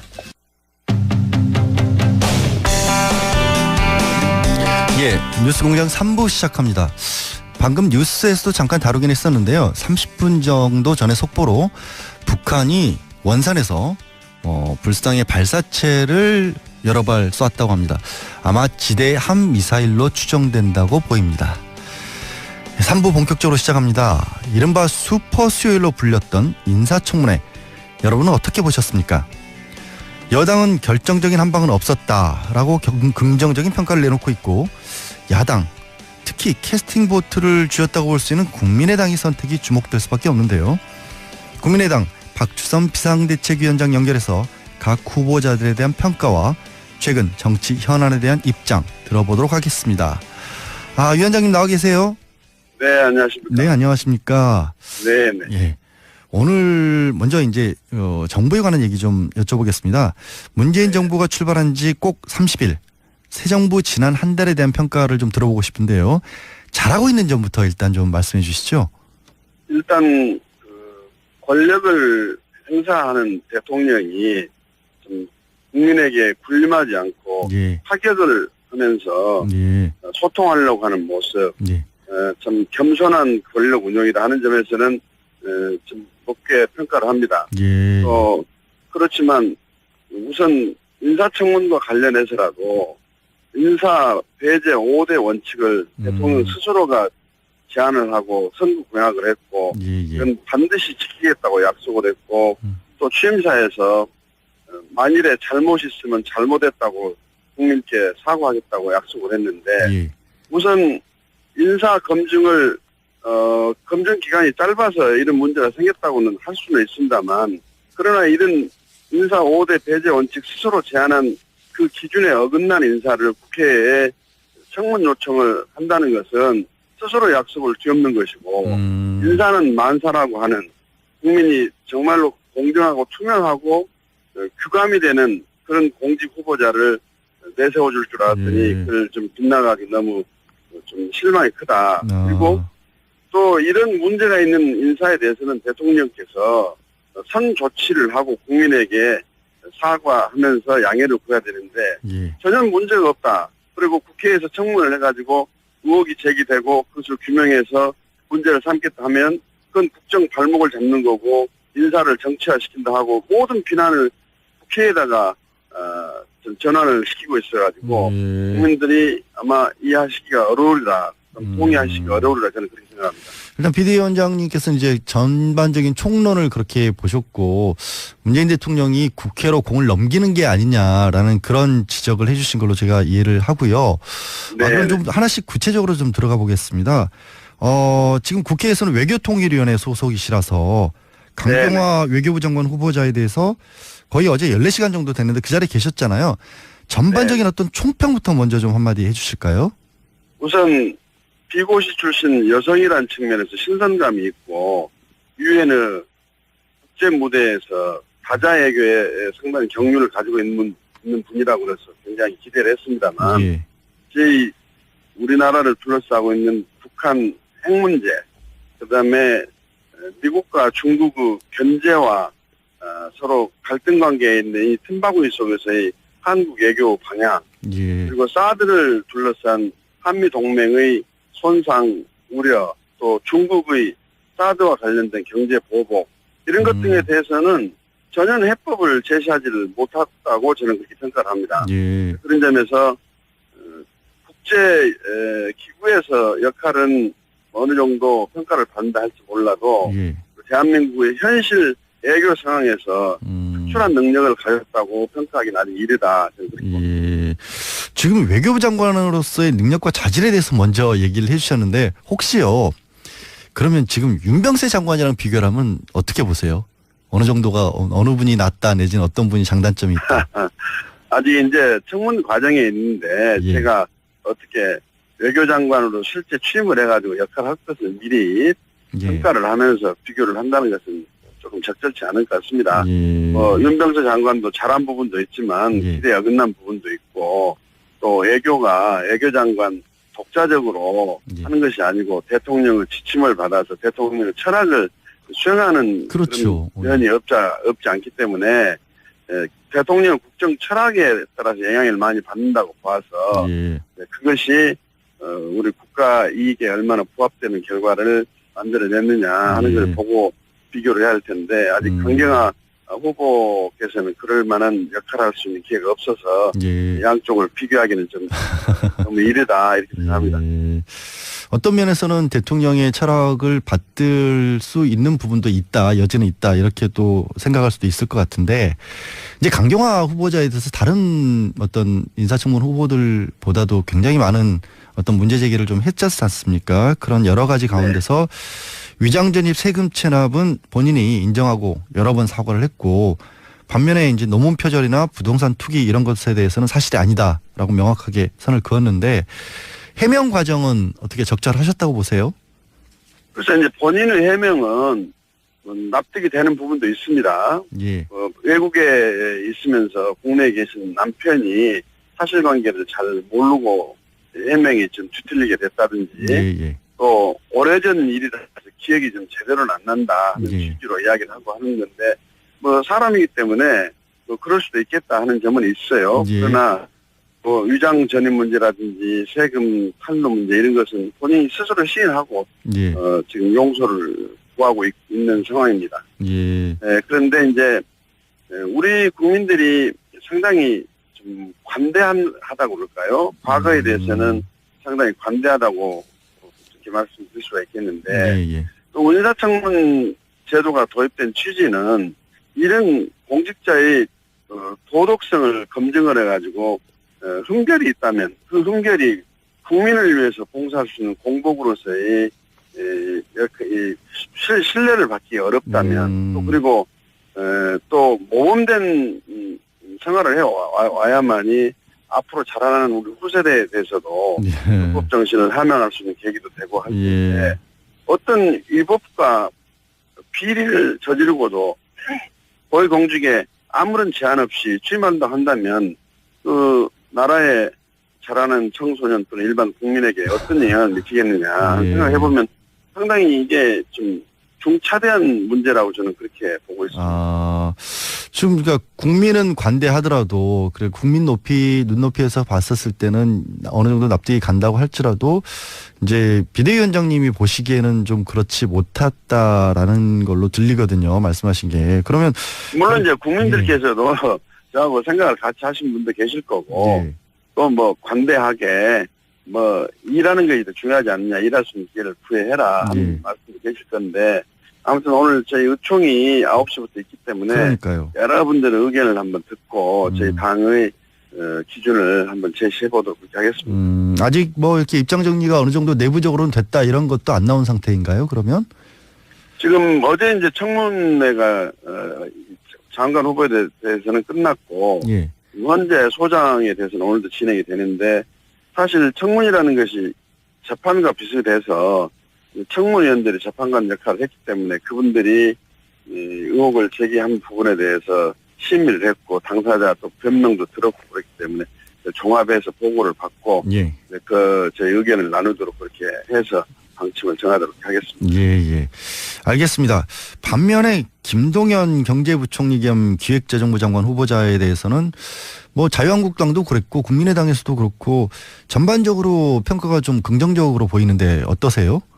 그래 상대 후보들하고 비교를 해보면 그렇게 큰 의혹 제기는 없는 것 같습니다만 그 시력 저하로 인한 병역 면제 부분 이 부분이 조금 의혹으로 제기되는데 명쾌하니 해명은 되지 않은 것 같습니다. 그런데 그 부분은 후보자는 굉장히 억울한 것 같던데 어제. 그래서 이제 오늘 청문위원들 보고를 들어보면 그 부분에 대해서도 저희들이 합리적인 판단을 할 수 있을 것으로 이렇게 기대를 합니다. 일단은 의원총회를 통해서 이렇게 좀 뭐 얘기를 들어보겠다. 아직은 입장 정리를 정확히 안 하셨다라고 보이는데 오늘 의총에서 그러니까 김상조 공정거래위원장 후보자도 결정을 하시는 거죠, 거기서? 네, 그럴 계획으로 있습니다. 우리 비대위원장님 개인적으로는 어떻게 보세요? 김상조 위원장 후보에 대해서는? 글쎄, 제가 지금 청문위원들로부터 직접 보고는 아직 못 받았습니다만 그동안에 언론을 통해서 제기된 의혹 그리고 그 의혹이 사실이라는 전제하에서 보면 사실 공정거래위원장으로서 아무리 능력이 또 경륜이 있다 하더라도 국민의 모범이 돼야 할, 규감이 돼야 할 공직자로서의 역할을 수행하기는 적합하다고 보기는 어렵지 않느냐는 그렇게 생각합니다. 개인적으로는 좀 부정적이시네요.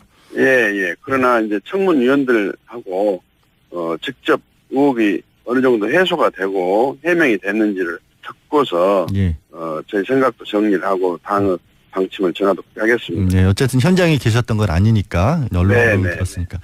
알겠습니다. 이 부분이 사실 이제 비대위원장님 개인적으로도 호남 의원이시고 해서 좀 민감한 사안인 것 같았는데 이제 김희수 헌법재판소장 후보자는 이제 5.18 판결 그것에 대한 공식 사과를 하면서 시작을 했습니다. 비대위원장님께서도 이제 검찰 출신이시고 법에 대해서 잘 아시니까 당시에 김희수 소장 후보자가 그때는 군판사였고 뭐 실정법의 한계를 넘기도 어려웠다 이런 해명에 대해서는 어떻게 들으셨는지요? 이해가 가는 부분이 있습니다. 사실 군사 정권 하에서 민중을 억압하고 광주 민주화 운동이 발발했고 하는 시점에서는 사실은 많은 피해자가 발생했는데 이건 시대의 아픔이고 누구 개인 한 사람에게 돌멩이를 던지기는 어렵다고 봅니다. 우리 광주 5.18 단체에서도 성명을 내고 광주의 진압군 부대로 온 계엄군 모두에게 책임을 물을 수 없는 것처럼 그렇죠. 군 판사 또 젊은 법무사에 불과했던 그분 한 사람에게 큰 책임을 묻기는 어렵지 않느냐. 뭐 이런 취지의 의견도 제시를 하고 있거든요. 그래서 그런 것도 참작해야 되겠고 또 하나는 이미 이분은 헌법재판관으로서 근무를 하고 있습니다. 그렇죠. 헌법재판관으로 청문도 받았습니다. 그렇게 해서 이제 재판관이 됐는데 사실 헌재 소장이라고 그래서 헌법을 해석하거나 또 헌법재판하는 경우에 일반 재판관보다도 우월적 지위나 권한이 있는 건 아니거든요. 헌법만 다루는 뿐이죠. 특화된 것 뿐이죠. 네네. 그런데 이런 문제가 의혹으로 제기돼가지고 이런 의혹들 때문에 헌재 소장은 못한다고 한다면 헌재 재판관도 해서는 안 되죠. 그렇죠. 사실은 그 동일한 기준이 어떻게 보면 적용이 돼야 될 수도 있다라는 것도 있고. 그런 측면도 한번 감안할 필요가 있지 않겠는가 이렇게 생각합니다. 말씀하시는 걸로 들어보면은 사실 김희수 후보자는 이제 다른 분들과 달리 오늘 한 번 더 청문회도 하고 또 국회 인준도 거쳐야 하지 않습니까? 지난번 이낙연 총리처럼. 말씀하시는 걸로 비춰보면은 청문회 통과가 좀 가능할 것 같이 그렇게 들리네요. 그렇게 보시는 건가요? 그건 여기는 이제 청문회 청문 보고서가 채택되고 가는 것이 문제가 아니라 우리 전 국회의원들의 임명 동의 절차를 받아야 되기 때문에 그러니까요. 이제 개개인들이 어떻게 이제 판단하느냐에 따라서 표결 결과가 달라질 나올 수 있겠죠. 알겠습니다. 지금 말씀을 해주신 것처럼 이제 특히 표결이 필요한 사안도 있고 또 어쨌든 청문 보고서만 채택하는 사안에 있어서도 국민의당이 참 캐스팅 보터 역할을 맡게 되셨지 않습니까? 지금 상황이. 그런 것에 대해서 뭐 각 후보자들에 대해서 아니면 전반적으로 어떤 국민의당이 입장을 정하는 기준이 뭐 딱히 있을 수 있을까요? 글쎄 이제 같은 죄명에 같은 실정법 위반이나 비리다 할지라도 내용은 천차만별 아니겠습니까? 그래서 어떤 사안은 검찰에서 용서를 하는 기소유예 처분을 하고 어떤 사안은 같은 죄명이라도 구속해서 실형 선고를 하고 하는 것처럼 사안마다 각 후보자들마다 그 비행이나 또는 실정법 위반에 대한 변명도 다를 것이고 평가도 다를 것이라고 보여집니다. 그래서 우리가 지금 입체적으로 많은 사람들 의견을 종합해 가면서 평가를 내리도록 그렇게 해야 된다. 저는 그렇게 생각하고 있거든요. 있고 아직 정말로 나라를 위해서 필요한 인재들이 이런 상처를 입고 공직 후보자로 국민 앞에 선 것이 많이 좀 아쉽네요. 의혹을 국회에서 만들어내는 것도 아니고 의혹 있는 사람을 이렇게 국회에다 인사청문을 요청해가지고 여기서 통과를 시켜주지 않으면 정부 입장에서는 국회가 국정 발목을 잡는다느니 인사를 정치한다니 이런 참 동의할 수 없는 주장을 하고 있고 하는데 정부 책임이 먼저입니다. 지금 대통령 책임이 큽니다. 근데 또 이 나오는 의혹들 중에서 일부분은 뭐 언론에서 좀 너무 속단해서 제기했던 것들도 있고 해명 과정을 보면 해명하는 과정을 보면 정치권에서도 명확하게 검증이 안 된 것들을 의혹 차원에서 그냥 제기했던 것들도 있어서 물론 그 부분은 딱히 국민들이 다 동의할지는 저도 조금 좀 잘 이해가 안 가는 부분도 있긴 합니다. 아니죠. 의혹이 제기됐다고 그래서 바로 의혹을 기정사실해서는 절대 안 됩니다. 그렇죠. 증거에 의해서 의혹이 사실로 규명이 돼가지고 책임을 물어야지 의혹만 제기했다고 그래가지고 그것을 바로 책임으로 연결하는 것은 청문제도 취지를 훼손하는 거고 그렇게 하려면 청문이 무슨 필요가 있겠습니까? 그렇죠. 당연히. 알겠습니다. 근데 이게 보면은 이제 비대위원장 입장에서 굉장히 좀 곤혹스러우실 것 같기도 한 게 박지원 전 대표가 당론과 관계없이 뭐 굉장히 긍정적으로 후보자들에 대해서 뭐 개인적으로 SNS를 통해서 입장도 밝히고 있고 그런데 이게 조금 뭐 운영에 나가시는데 뭐 판단에 나가시는데 조금 영향을 끼치지 않을까요? 그래서 국회의원이 뭐 자기 자유스러운 의사를 표출하고 표현하는 것은 자유이긴 하지만 청문 절차가 시작도 되기 전에 청문이 마무리도 되기 전에 제기된 의혹들을 어떻게 규명이 됐다고 판단해가지고 그런 주장을 하시는 건지 좀 섣부른 면이 좀 있다고 봅니다. 그리고 그런 주장은 당내의 의견을 모으는 과정에서 본인이 필요한 과정을 거치는 것이 더 낫지 않겠느냐. 그래가지고 만일에 본인이 주장한 대로 이게 이제 당의 방침이 정해지게 되면 뭐 특정 정치인이 어떤 당을 좌지우지한 것처럼 비춰져 가지고 국민의당의 처한 현실에 대해서 이건 지도부 역할은 뭐냐 이래가지고 국민의당이 뭐 제대로 설 수 있겠느냐 이런 비난도 또는 비판도 제기될 수 있다고 그래서 바람직한 방향은 아니지 않는가 저는 그렇게 개인적으로 생각합니다. 좀 많이 서운하신 것 같네요, 사실. 아니 뭐 서운하다기보다는 거의 뭐 그렇게 적정한 방법은 아니지 않는가 이런 생각이 드네요. 사실 그런 얘기가 나오는 이유가 이게 참 찬성하면 민주당 이중대라 그러고 또 반대를 하면 아무래도 또 호남 민심이라는 것이 걸리기도 하고 그런 어떤 좀 껄끄러운 어떤 입장 때문이기도 한 것 같고 그래서인지 자유한국당 죄송하지만 정우택 그 당대표 권한대행이 사쿠라 정당이라는 말까지 했어요. 이거 뭐 어떻게 답변을 좀 드려야 될까요? 정우택 그 대표 그분은 참 합리적이고 이성적인 분인데 왜 그런 말씀 하시는지 저는 이해가 안 갑니다. 그러나 본인이 사과를 하셔야 돼요. 왜냐하면 적폐와 국정농단에 깊이 관여했던 자유한국당 책임을 면할 수가 없는데 지금 성찰과 반성은커녕 본인들이 지금도 집권 다수 여당의 꿈에 지금 깨어나지를 못하고 있습니다.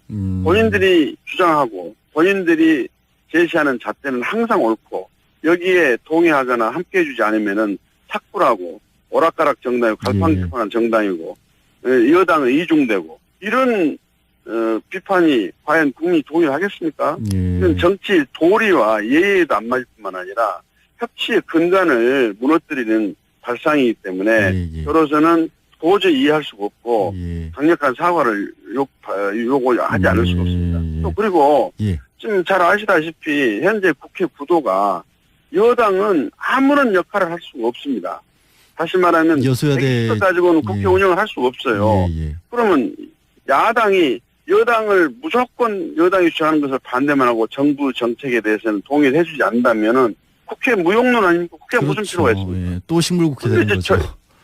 그러면 저희들은 여당이 잘하는 부분에 대해서는 야당이지만 기꺼이 협력해주고 또 야당으로서의 본연의 임무와 기능을 철저하고 당당하고 떳떳하게 수행하겠다. 이게 무슨 이중대론이 돼야 됩니까? 그러면 이거 지금 미국과 한미 동맹 관계에 있는 대한민국, 중국과도 경제적으로 동반자 관계를 이어갈 그런 상황에 있는 한국이 미국 눈치도 보고 미국한테도 잘하려고 그러고 중국 눈치도 보고 중국하고도 잘하려고 하면 그럼 오늘 중국은 이중되고 미국은 이중됩니까? 이게 지금 굉장히 저희들이 생산적이고 건전한 국회 운영을 통해 가지고 새 정치도 하면서 국가가 국정이 바로 이끌어지도록 역할하는 것을 비난해서는 안 되죠. 야당의 역할은 여당을 무조건 발목만 잡는 것이 야당의 역할은 아니라고 봅니다. 야당이 바로 가게 해주고 바르게 간다면 도와주는 역할도 책임도 사명도 야당에게 있다고 저는 생각합니다. 그런 사명을 하시기 위해서라도 지금 어쨌든 비대위원장 아니십니까? 좀 전당대회에 있어야 되고, 그러니까 비상대책이라는 말이 쓰일 만큼 당을 좀 추슬려야 하는 그런 상황이잖아요.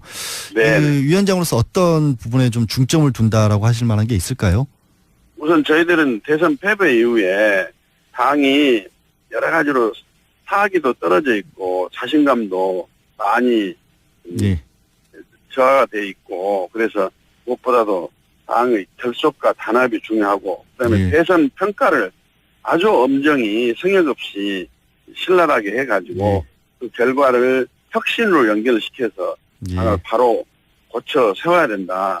그렇게 생각하고 있고 이런 작업은 가능한 빨리 매듭을 짓고 정상적인 체제로 가도록 하는 것이 맞다. 저는 그런 생각을 하고 있고 또 하나는 당의 지지율과 관련해서 여러 가지 말씀들이 계십니다만은 당의 지지율이 지금 바닥을 치고 있는데 이 지지율 바닥을 두려워해가지고 저희들이 해야 될 일을 하지 못하면서 여론은 눈치만 살피는 것은 당당한 야당이나 또 정치인의 자세가 아니라고 생각합니다. 저희들은 이제 저희들이 국민의당이 국민의 지지를 다시 모은다 한다면 아까 대선 평가를 제대로 하고 거기에 따른 혁신을 하고 국회에서 제대로 된 협치를 주도해 나가는 모습으로 국민 앞에 다가서면 국민을 평가해 주시라 그렇게 믿습니다. 예, 알겠습니다. 그럼 가능한 빨리 한다고 하셨는데 그럼 전당대회 언제 하시겠습니까? 이게 대선평가위원회의 결과, 그다음에 혁신위원회의 혁신안 또 진척 상황을 봐가면서 되도록 빠른 시일 내에 전당대회가 될 수 있도록 노력하겠습니다. 예, 알겠습니다. 오늘 말씀은 여기까지 듣겠습니다. 예, 고맙습니다. 네, 감사합니다. 지금까지 국민의당 박주선 비대위원장이었습니다.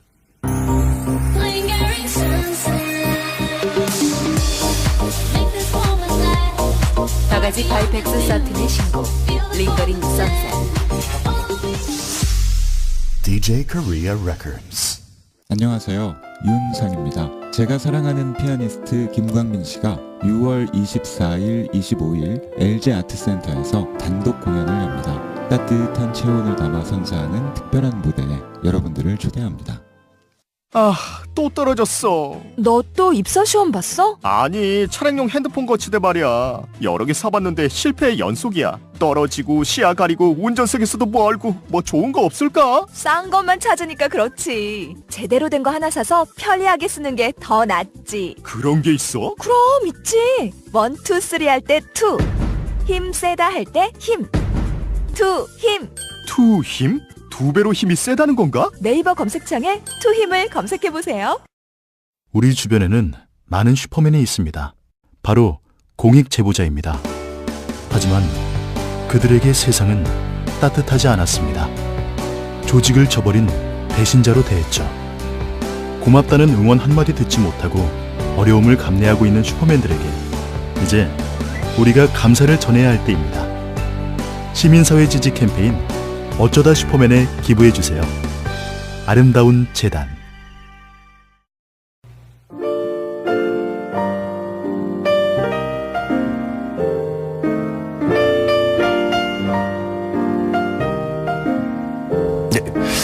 친절한 AS 해드립니다.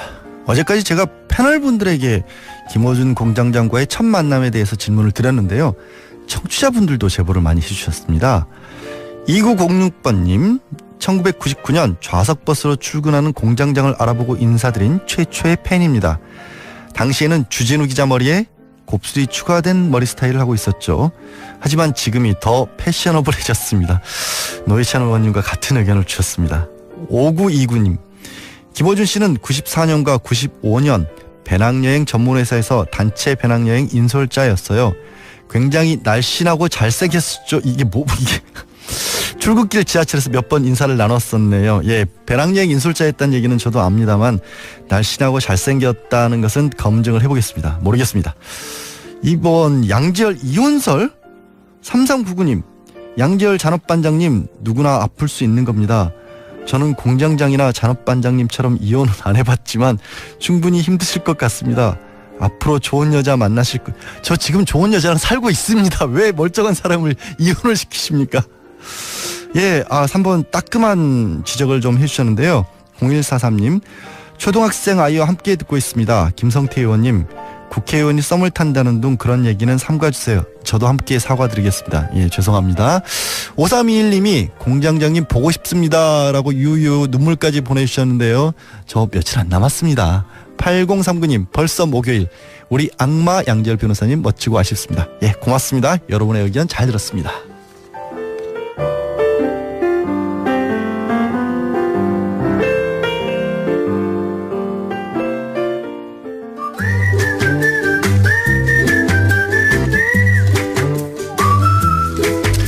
정말 중요한 얘기죠. 우리가 사는 공간에 관한 좋은 말씀들 들려주고 계시는 도시건축가 김진애 박사님 오셨습니다. 안녕하세요. 네, 안녕하세요. 예. 네. 정말 여기가 너무 허전합니다. 아무것도 없습니다.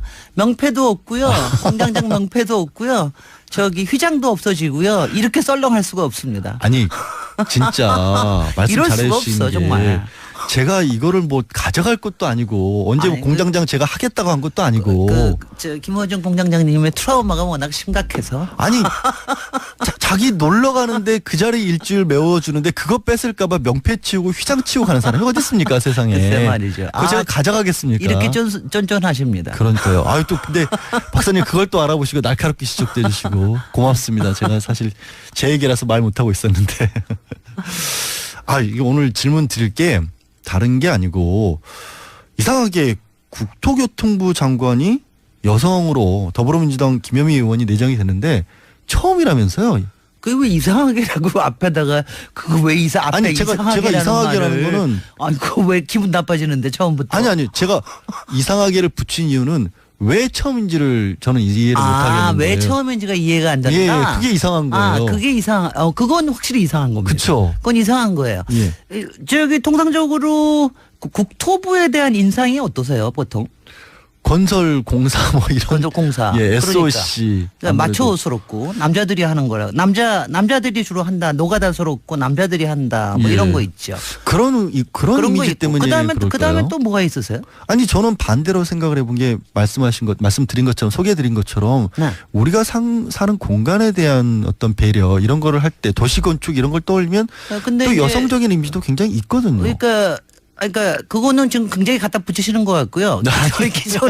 기존에 이제 우리가 국토교통부로 이름을 바꾼 것도 이명박 정부 때입니다. 그 전에는 건설교통부, 건설부, 건설교통부 이렇게 해가지고 얘기를 했죠. 그런데 이제 통상적으로 이 건설교통부라는 게 이제 세 개의 기능이 있어요. 하나는 이제 물론 경제적인 거죠. 거기에 이제 건설 산업도 들어가고 뭐 기술적인 거 들어가고 그러는 게 있고, 그다음에 이제 환경적인 게 있고, 또 하나가 복지적인 게 있습니다. 주택 복지, 주거 복지, 생활 복지 뭐 이런 거에 관련된. 근데 이제 그동안 쭉 해온 거는 사실은 주로 경제 산업 쪽이 좀 많죠. 그래가지고 특히 이제 이명박 정부 이후로는 이제 뭐 거의 뭐 삽질을 붙여 그리고 워낙부터가 여기가 좀 불도저스럽다. 뭐 이런 도로 얘기가 좀 있고요. 산 깎고 이런 거. 뭐 이런 거 하고 그다음에 남성들이 주로 하는 거다라는 거고 그다음에 이제 또 하나가 사실은 굉장히 이건 나쁜 이미지가 뭐냐면은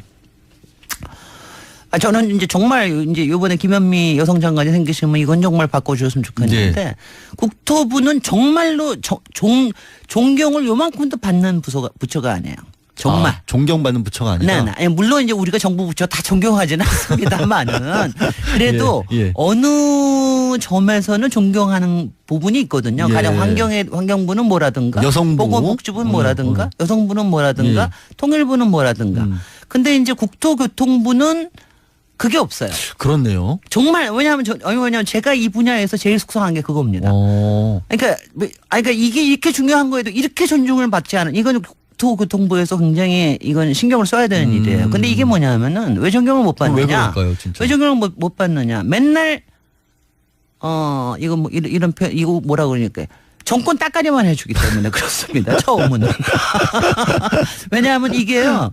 왜냐하면 이거 따까리가 우리말로 뭐라 그래요? 표현을. 정권의 하수인? 하수인 왜냐하면 이게 말이죠. 자기네들의 중심을 잡는 게 아니라 하수인 역할만 하는 경우가 많아. 그런 그런 사람은 우리가 존경할 수가 없죠. 그다음에 두 번째는 토건 마피아들한테 잡혀 있다고 생각을 합니다. 다들. 그러니까 국토부는 뭐 비읍자 돌림병이라고 하는 부정부패 부실비리 뭐 이거의 온상이다. 그러니까요. 그러니까 이게 뭐냐면 토건 마피아 잡혀서 맨날 있는 사람들만 봐준다. 뭐 없는 사람들 봐주는 건 조금 주택복지 조금 해주고 뭐 임대바우처 조금 해주고 나머지는 맨날 있는 사람들 편만 든다. 이 이미지가 굉장히 강합니다. 그러니까 우리나라가 어떻게 보면은 7, 80년대 성장을 할 때도 주도를 할 때 건교부가 있었고 건설부가 있었고 뭐 도로 뚫고 다리 하고 이런 것 굉장히 다 좋은데 그 과정에서 늘 뒤로 또 많이 드셨죠. 네. 그래서 사실은 건설 산업이라는 게 예전에는 우리나라 전체 산업의 한 3분의 1을 차지했어요. 지금은 이제 12% 아직도 뭐 좀 많은 편입니다만은 더 줄어들어. 그러니까 건설 산업계도 그걸 알아야 되는데 좀 더 줄어들어야 되는데 그래서 국토부는 뭐라고 생각을 하냐면요 민원부서예요. 그리고 공룡인데 민원부서예요. 근데 민원이 무슨 민원이냐? 생활민원 같은 건 안 들어줘요. 다 이권 민원. 내가 공사 따게 해달라. 그러니까 근데 하다못해 정부에서도 그러고 하다못해 국회의원들도 그렇고 국회의원들도 그렇고 지자체도 우리 그렇고 지역 민원 어떻게든지 그러니까 이게 뭐냐면은요. 제가 표현을 하는 거는 종이 공룡이에요. 엄청난 공룡이에요. 아니면 뭐 저기 예산도 뭐 두 번째가 세 번째로 그렇죠. 많은데 재경부 다음으로 많은데 그래도 하여튼간 누구도 무서워하지 않은 공룡. 그러니까 이게 무서워한다는 뜻이 뭐냐. 뭔가 존경하는 게 좀 있어야지. 그러니까 니네들이 해야 되는 뭔가가 있어야 된다. 이게 좀 있어야 사람들이. 그러니까 사람들도 다 후져져요. 자꾸. 아니 이거 아니 왜냐하면 아니 국토부에서 이거 들으면 굉장히 아니 뭐 제가 이런 소리 하는 거 한두 번이 아니기 때문에 다들 그래요? 알아요. 상처받을 것 같은데. 아니 근데 그러니까 자꾸 이렇게 후져지는 이미지가 있습니다. 왜냐하면 그거를 회복을 해야 되는 게 있는데.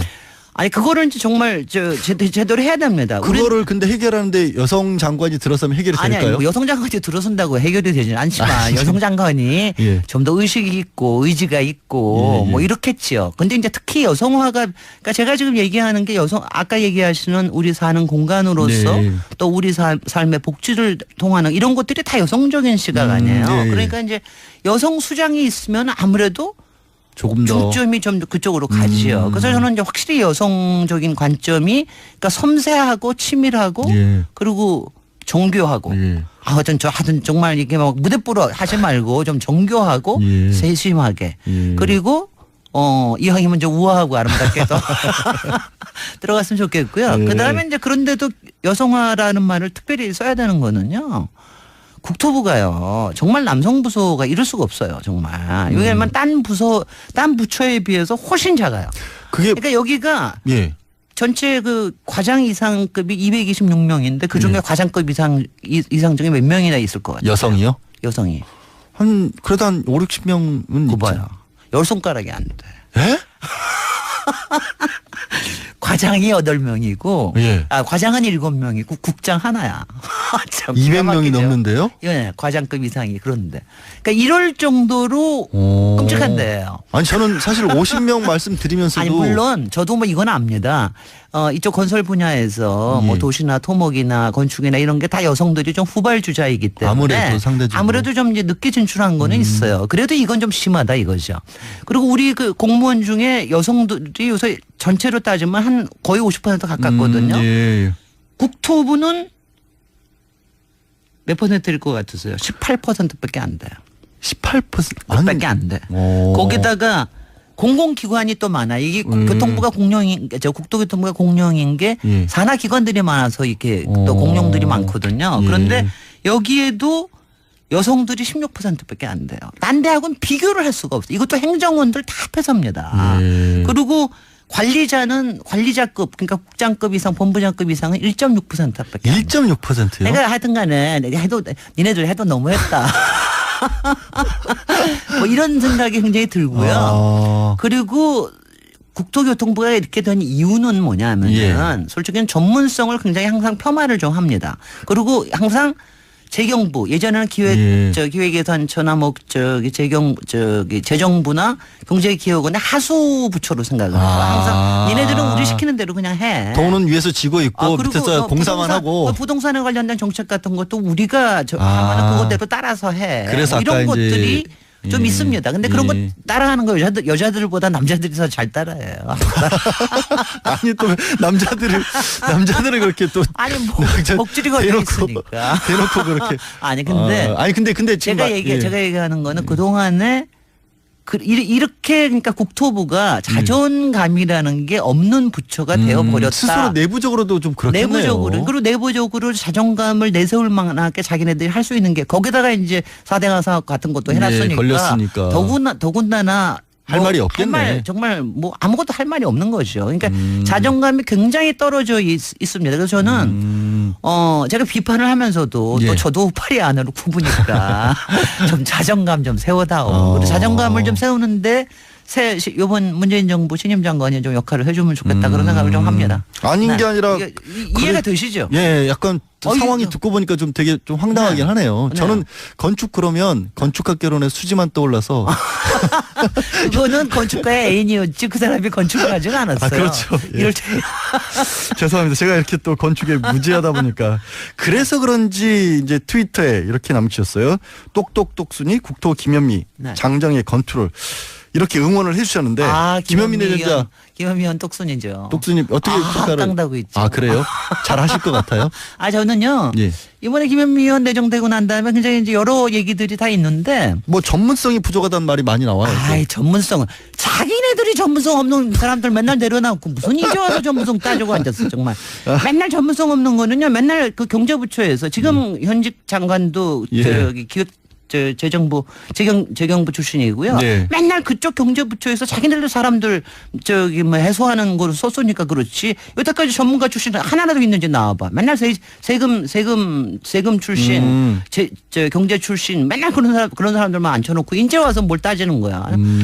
근데 우리 김현미 의원님은요. 예. 뭐 제가 전문성 가지고 따지진 않겠습니다. 근데 일단은 굉장히 핵심 파악 능력이 있고 그 다음에는 똑부러지고 그리고 되게 무섭습니다. 무서워요. 국토부 박사님만큼 무서운가요? 나보단 좀 덜 무서워요.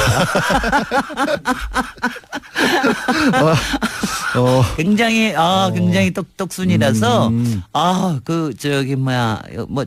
저는 굉장히 그리고 그런가 하면 어떤 무서운 여자 안 해도 여성다움이라는 게 있습니다. 김현미 의원도 굉장히 그리고 특히 이제 복지나 환경에 관심이 많고 저는 오히려 항상 원내를 돌아가면서 이렇게 제가 원내에 있을 땐 원내에 계시고 뭐 원내에 계시면 제가 원내에 있고 그러면서 여러 가지 저기에서 마주쳐 봤는데 핵심을 잘 파악을 하시는 분이에요. 그래서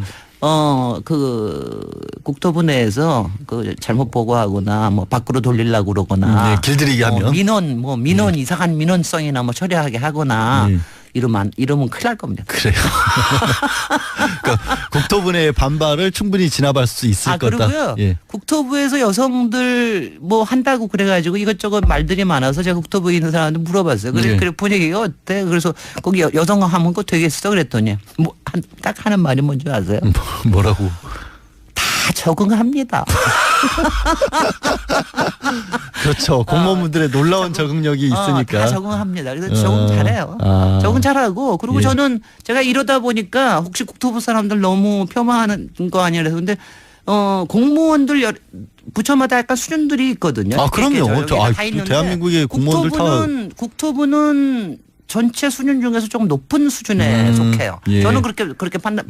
다만 그러니까 너무 시키는 것만 하려고 그러는 게 이게 문제. 좀 수동적인 문제다. 항상 자세였기 때문에 문제지. 그게 문제지. 역량 자체는 있다라는 거죠. 키워주면. 저는 그래서 그런 부분에서 그런 부분이 좀 김현미 내정자가 김현미 내정자가 좀 내부도 잘 저기도 하고 그러면 좋겠어요. 다른 것보다 우리가 국토부 하면 이제 결국 집값이잖아요. 잘 어려워하는 게 그런 거를 해결하는데도 좀 역량을 충분히 발휘하실 수 있다. 뭐 이거는요. 저는 좀 예측을 좀 그렇게 좀 하는데 국토교통부라는 말 자체가 언젠가는 없어질 말입니다. 사실은 저희가 뭐 통일이 되거나 그러지 않는 한은 사실은 미국 같은 경우에는 국토개발부라는 게 없거든요. 국토안보부는 있죠. 그리고 미국에는 있는 게 주택개발, 도시개발성의 부처예요. 그러니까 그리고 교통이 따로 떨어져 있고 그렇습니다. 그러니까 실제로 이제 우리가 한참 그야말로 뭐 조금 약간 후진스럽고 이럴 때는 국토개발이라고 하는 게 성장이라고 있지만 하는 게 필요하지만 우리가 이제는 저성장 시대에 도시화는 거의 95%가 돼 있는 그렇죠, 사실은. 이럴 때는 그리고 주택 문제는 굉장히 다른 방법으로 문제가 많아질 이럴 항상 때는 필요한 거니까. 우리도 아마 그런 쪽으로 훨씬 더 많이 무게중심이 옮겨가야 될 수 있어서 누가 압니까? 우리도 뭐 주택도시개발부가 될지 은퇴가 될지 그럴지도 모르죠. 우리 작가 제작진이요 굉장히 꼼꼼합니다. 정말 이걸 어떻게 찾아내는지 모르겠는데 2014년에 경향신문이 설문조사를 해서 국민이 뽑은 드림 내각팀을 누구냐고 뽑았을 때 국토교통부 장관 1순위를 김진애 박사님으로 뽑았더라고요. 그게요. 2014년뿐이 아니라 굉장히 오랫동안 왔습니다. 저는 그냥 그러시려니 그러고 있습니다. 이유가 뭐라고 생각하세요? 그러니까 뭐 아무래도 그러니까 이 분야에서 조금 정책 비판적인 얘기들을 많이 해왔고요. 그리고 제가 아무래도 이 분야에서는 조금 진보적인 쪽으로 얘기를 많이 하고 그러다 보니까 그리고 이제 국회에도 있었고 뭐 이러니까 이제 그런 얘기를 그런 얘기를 하시는데 그건 뭐 말하시기 좋으시니까 하는 거고 실망시켜드려서 죄송합니다. 이거를 도대체 왜 질문을 이런 걸 넣어놨는지 모르겠는데 요즘 한참 인사청문회 기간이라서 그런지 모르겠으나 누가 또 댓글로 거기다가 인사검증에 걸리지 않으셨을까요? 라는 얄궂은 질문을 넣어놨더라고요. 어떻게 글쎄. 답변하실까요? 그럴 때는. 5대 검증 사안에 걸렸을 것 같지는 않고 아마 뭐 다른 게 뭐가 있을지도 모르죠. 여러분의 궁금증을 좀 더 올려드리겠습니다. 예. 아니 그럼 어차피 이제 정치를 하셨고 저 갑자기 좀 관계없는 얘기지만 워낙 뜨거운 이슈였으니까 지금 청문회에 관해서 한 말씀만 좀 짧게 해줄 수 있을까요? 아니 청문회 저기 뭐 이렇게 어저께 슈퍼 수요일 맞아 제가 한 것처럼 막 뻐근해 죽겠는데 다들 왜냐하면 저는 이런 게 굉장히 그러니까 세상을 정말 먼지 그렇게 쌓인 흙먼지 많은 길을 걸어오면서 먼지를 안 묻힐 수는 없습니다. 근데 먼지를 쌓아놓지만 하면 된다. 저는 그래서 이 적폐가 아닌 먼지를 앞으로 이걸 뚫고 지나갈 수 있는 기량을 가진 사람이면 그러면 조금 흥결이 있어도 우리가 오히려 어깨 토닥토닥 해줘야 된다고 생각을 합니다. 예. 아유, 멋진 말씀으로 마무리를 해주셨네요. 오늘 말씀은 여기까지 듣겠습니다. 너무 고맙습니다. 고맙습니다. 예.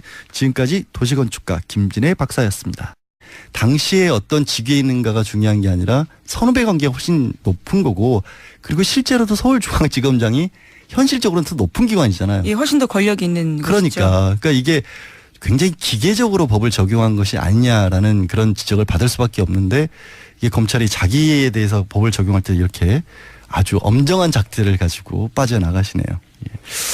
자, 대통령이 지시한 특수활동비도 손을 안 댄 검찰 앞으로 어떻게 할지 보겠습니다. 이 감찰반이 이렇게 조금 다소 약한 감찰을 한 바람에 검찰 개혁에 더 어떻게 보면 속도를 낼 수 있는 계기도 만들어주는 게 아닌가 오히려 싶습니다.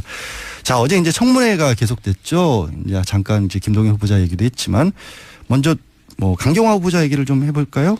네, 강경화 외교부 장관 후보자는 지난 2015년 한일 위안부 합의에 대해서 의아한 부분이 많다고 밝혔습니다. 일본의 법적 책임과 배상이 명시되지 않았다라는 점에 대해서 비판한 겁니다. 네, 저도 이제 강경화 후보자의 얘기를 듣다가 처음 안 게 있는데 지금 가장 문제가 되고 있는 게 이른바 불가역적 최종 합의 라는 그런 문구가 들어가서 표현이 들어가서 그러면 요 한일 간에 이런 식으로 외교 관계에서 합의를 했으면 어떻게든 어쨌든 문제가 있더라도 못 바꾸는 게 아니냐라는 생각을 저도 조금 했었는데 이런 건 원래 군사적인 합의에서나 나오는 거라는 지적을 했더라고요. 강경화 후보자가. 그렇다라면 이게 다시 검토하는 게 충분히 외교적으로도 가능하다라는 뜻이겠죠. 강경화 후보자 어제 전반적으로 청문회에 대해서는 김은지 기자는 어떻게 봤어요? 네, 2시간 40분 정도 죄송하다, 사과한다 이런 이야기들을 20번 가까이 했거든요. 그런 취지의 사과 메시지가 나왔기 때문에요. 또 더 이상 어떤 추궁을 하는 게 야당 입장에서 어렵지 않았나라는 느낌을 받았습니다. 그 야당 입장에서는 어렵기도 했고 뭔가 그동안 언론을 통해서 밝혀졌던 거 말고 새로운 거를 또 들고 나온 건 없더라고요. 물론 이태규 국민의당 외특위 간사 같은 경우에는 굉장히 목소리를 높이긴 했는데 다 나왔던 거잖아요, 그게. 그래서 어제도 강경화 후보자에 대해서도 결정적 한방은 없었던 게 아니냐라는 분석도 조심스럽게 해볼 수가 있는 상황인데 오늘 과연 어떤 당론들을 채택을 할지 기다려봐야겠죠. 김동연 후보자에 대해서는 어떤 얘기가 있었나요? 네, 정책 코드 검증이 주로 이루어졌습니다. 문재인 정부의 일자리 정책에 대해서 어떻게 생각하느냐라는 건데요. 지난 정부 그러니까 이명박 박근혜 정부와 더 결이 맞는 게 아니냐라는 식의 질문들이 많았습니다.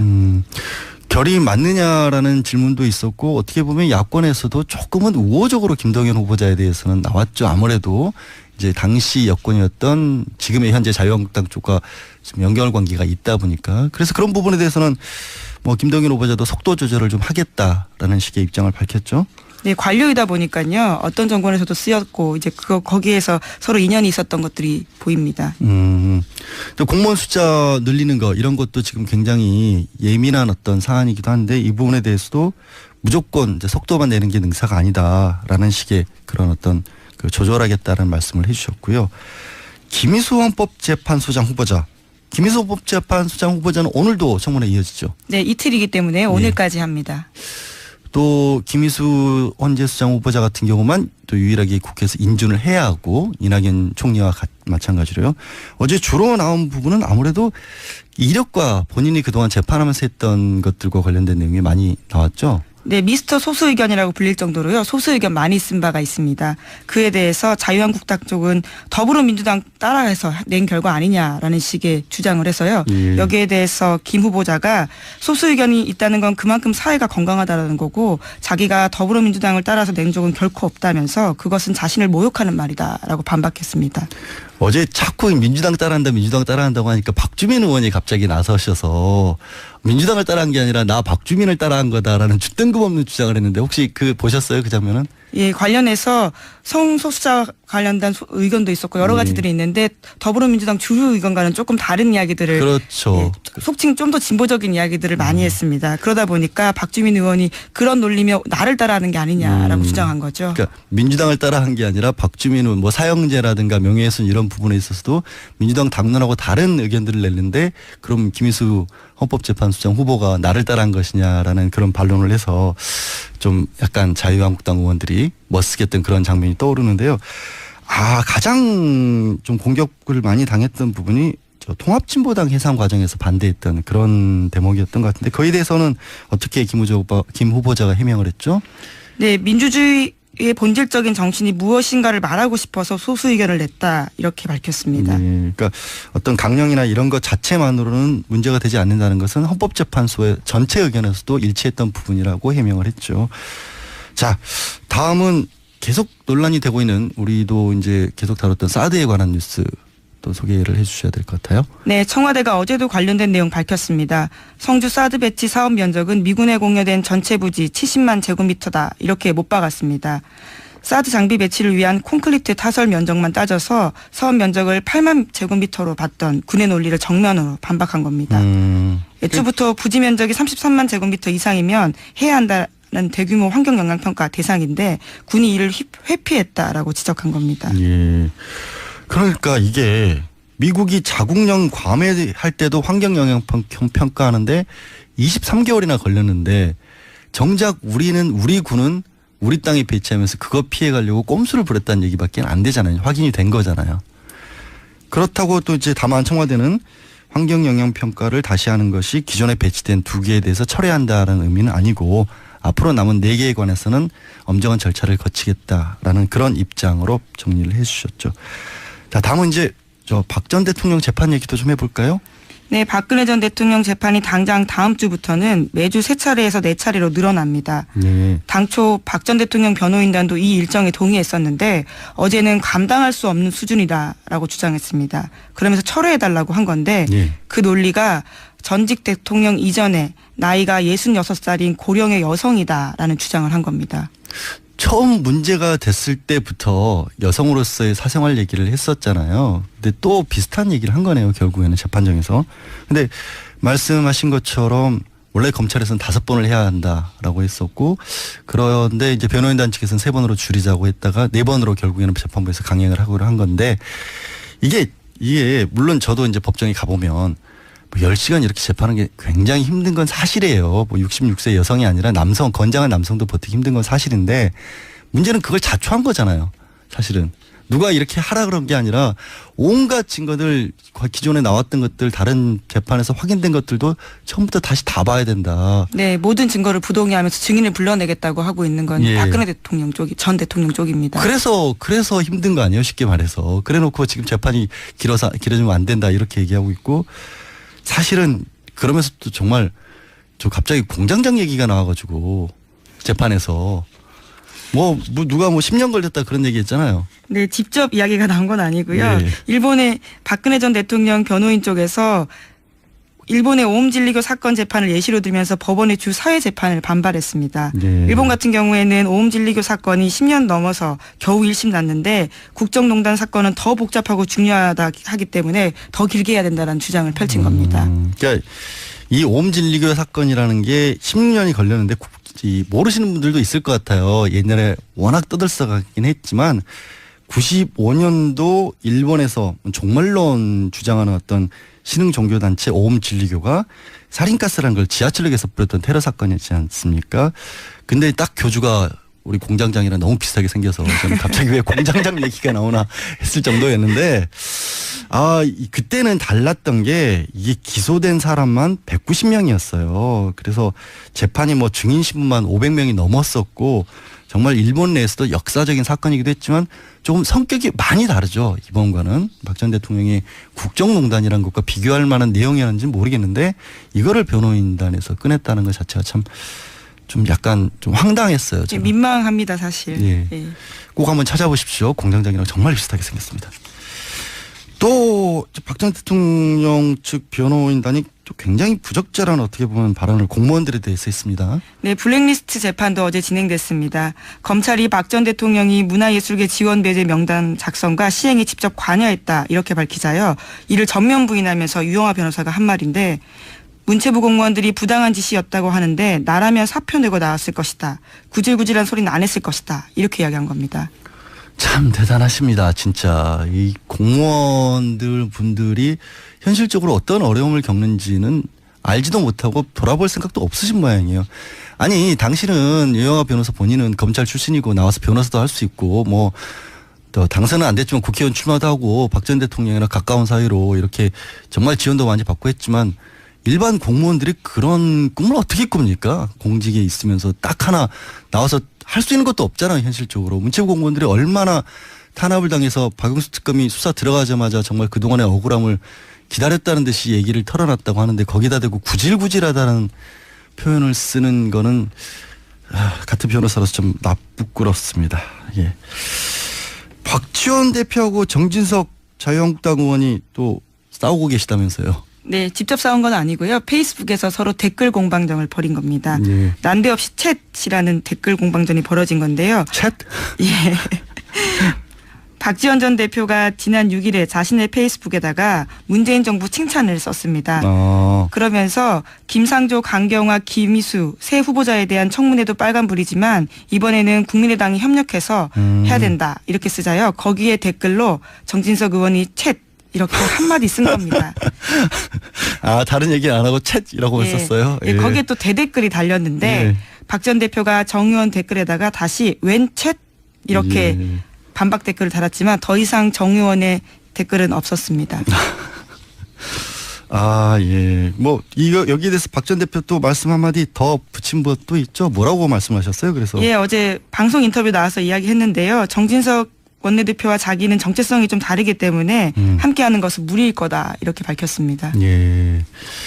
박지원 대표 전 대표 국민의당 당론과 달리 끊임없이 좀 다른 얘기들을 해오고 있어서 과연 오늘도 이제 청문회와 관련돼서 국민의당이 어떤 입장을 취할지 굉장히 궁금한 상황인데 얼마나 영향이 있을지도 한번 관심을 가지고 지켜봐야 될 것 같습니다.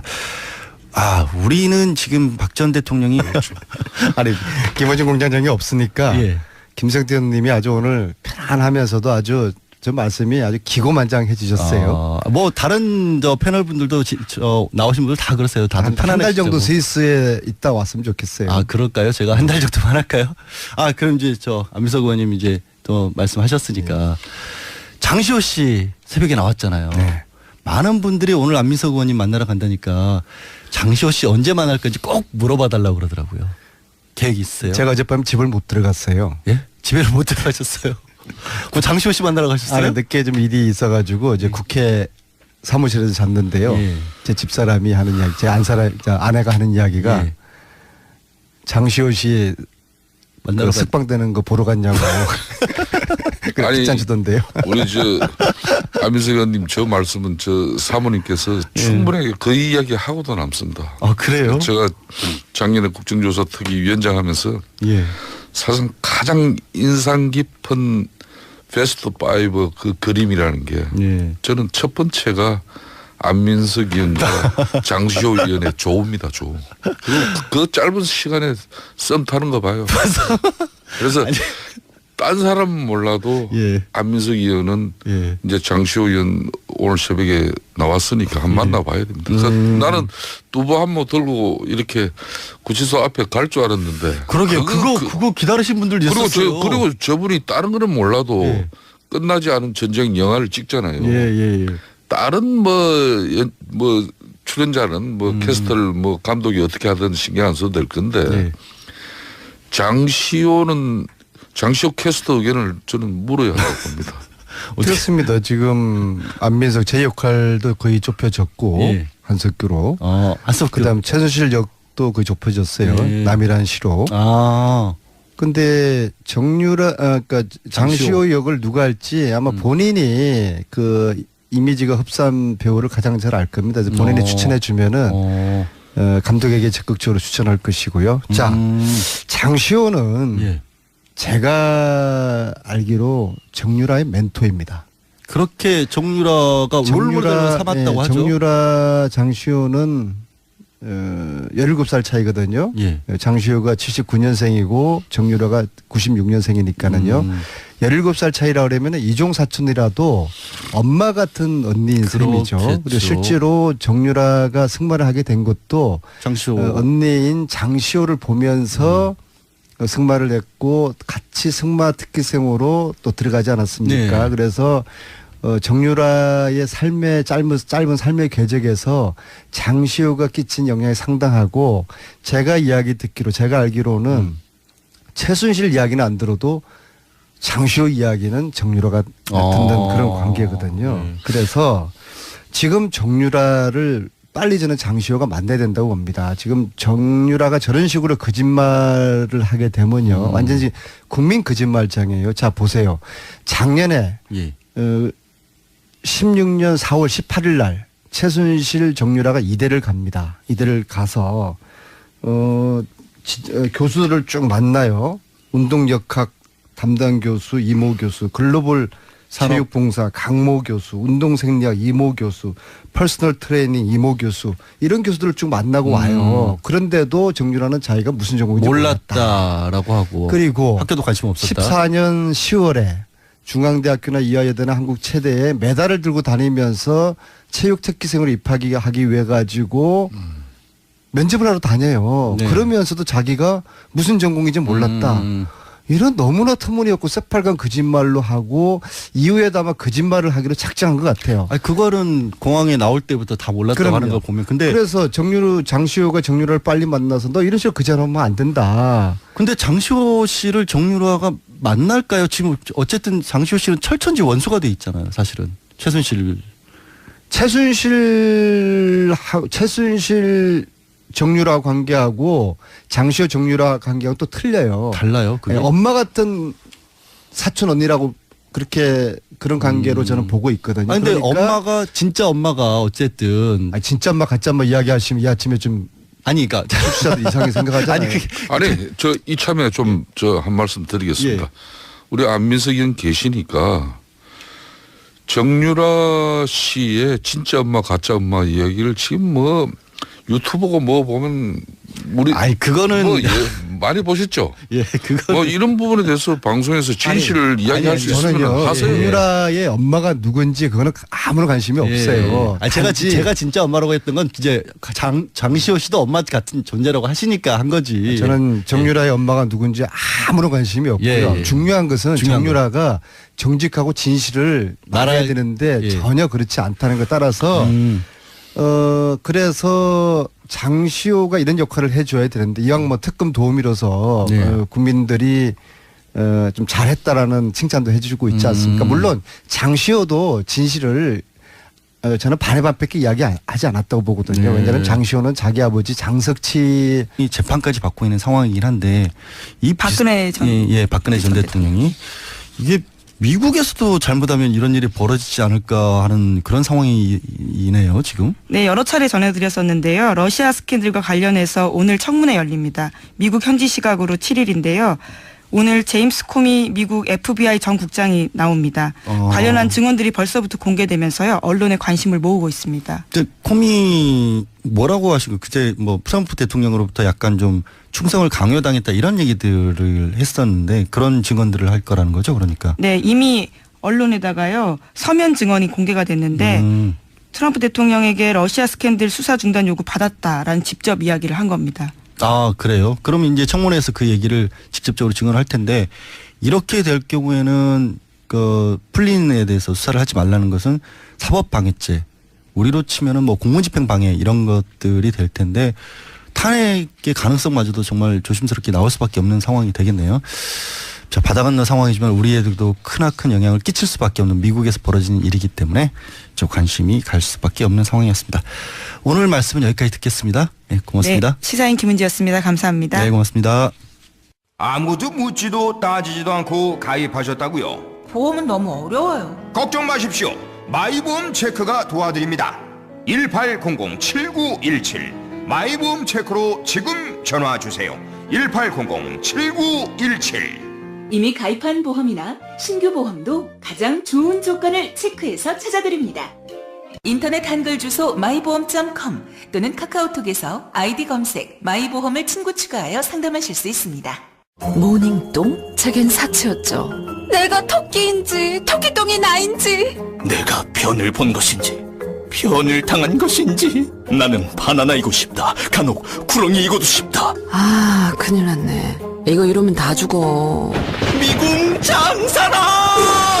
빅동의 추억 미궁 장사랑이 찾아드립니다. 혈중 콜레스테롤 개선과 배변 활동에 도움을 주는 건강기능식품입니다. 검색창에 미궁 장사랑. 골반 잡자 바로 잡자 바디로직 허리 통증 바로 잡자 바디로직 몸매 교정 바로 잡자 바디로직 자세가 좋아지는 골반 교정 타이즈 바디로직.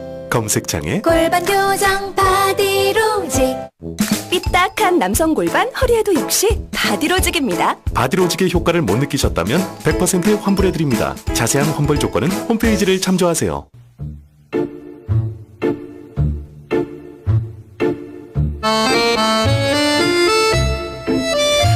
따끈한 전국 현안의 속내를 살펴봅니다. 내부자 둘. 네, 더불어민주당 안민석 의원, 자유한국당 김성태 의원 모셨습니다. 안녕하세요. 예, 안녕하세요. 예. 김성태입니다. 불후의 명저 끝나지 않은 전쟁의 저자 안민석 의원입니다. 예, 죄송합니다. 소개를 제대로 해드려야 되는데 제가 임시 공장장이. 아니 그 웃음의 의미가 뭐죠? 아니 제가 몰랐다는 의미입니다. 예. 10,000권을 넘게 지금 팔았고요. 예. 팔렸고요. 예. 5세 인쇄를 마쳤습니다. 아, 책을 몰랐다는 의미가 아니라요. 네. 그렇게 소개를 해드려야 된다는 거를 몰랐다. 진행자로서의 미스였다라는 거를 어색하게 떼우려고 웃은 겁니다. 오늘 장시호가 석방되지 않습니까? 그 얘기 잠깐 의원님 잠깐 제가 먼저 여쭤보고 싶은 게 있어서. 네. 예. 아 지난번에도 그랬는데 두 분 조절하기에서 진행하기가 제일 힘들었어요. 지난번에 제가 1월에 제가 임시 진행했을 때. 근데 오늘은 왜 제가 잠깐 먼저 여쭤보고 싶으냐면 김성태 의원님께 먼저 여쭤보고 싶은 게 있었어요.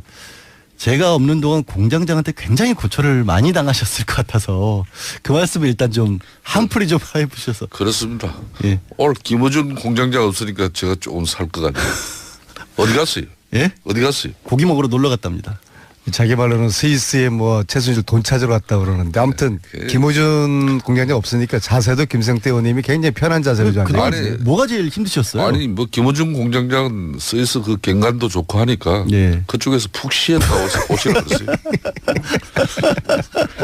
지금 뭐 우리 장 변호사님 말씀이 있습니다만은 제가 그동안 좀 많이 힘들었죠. 예. 저 아는 주변 사람들 특히 지인들 이런 분들이 왜 나가냐. 그러니까요. 뉴스 공장에 이용당하고 있는데 왜 나가냐. 주위에서 다 말렸습니다. 근데 왜 그러면 나오고 계세요? 그렇지만 이건 숨어서 될 일은 아니라고 제가 봤습니다. 숨지 예. 않으려고 또 지금까지 계속 우리 안민석 의원과 1년 넘게 나오던 방송을 예. 내가 곤혹스러워지고 내가 어려운 지경이라고 해서 그걸 피한다는 그 자체가 저를 용서하지 못하고 더 비겁하게 저 자신이 비춰질 수 있다. 그럼요. 네. 또 두 분이 그 어쨌든 이번 국정농단을 해결하는데 큰 기여를 하신 건 사실이고. 저 한편으로는 뭐 저 나름대로 그건 제가 방송을 하면서 느낍니다만은 뭐 저의 그 진정성을 조금이라도 좀 알리고 싶었는데 그거는 제가 욕심이라고 생각했어요. 예. 그렇지만 이게 뭐 저는 욕들을 먹어야 되고 뭐 한편으로는 김어준 공장장 안 계시지만은 욕해라. 내가 이거 하루 이틀에 될 일인가 막 이런 생각. 490억 원대 횡령 혐의로 3년 만에 한국에 온 유선나 씨는 억울하다고 했습니다. 일해서 받은 돈인데 무슨 횡령 배임이냐고요. 그러고 보니 정유라 씨도 억울하다고 했죠. 아버지가 취미 삼아 찍은 사진들을 계열사에 넘겨 60억 원을 받았어도, 대기업으로부터 30억 원짜리 말을 받았어도 그저 주어진 대로 살았을 뿐이라는 겁니다. 우리 사회 진정 억울한 사람들은 누구일까요? 그런 말 한마디 하지 못한 자식, 듣지 못한 부모 아닐까요? 세월호, 구의역, 그리고 또 많은 억울함들 말입니다. 어둠이 걷히기를 바라는 양지 생각이었습니다.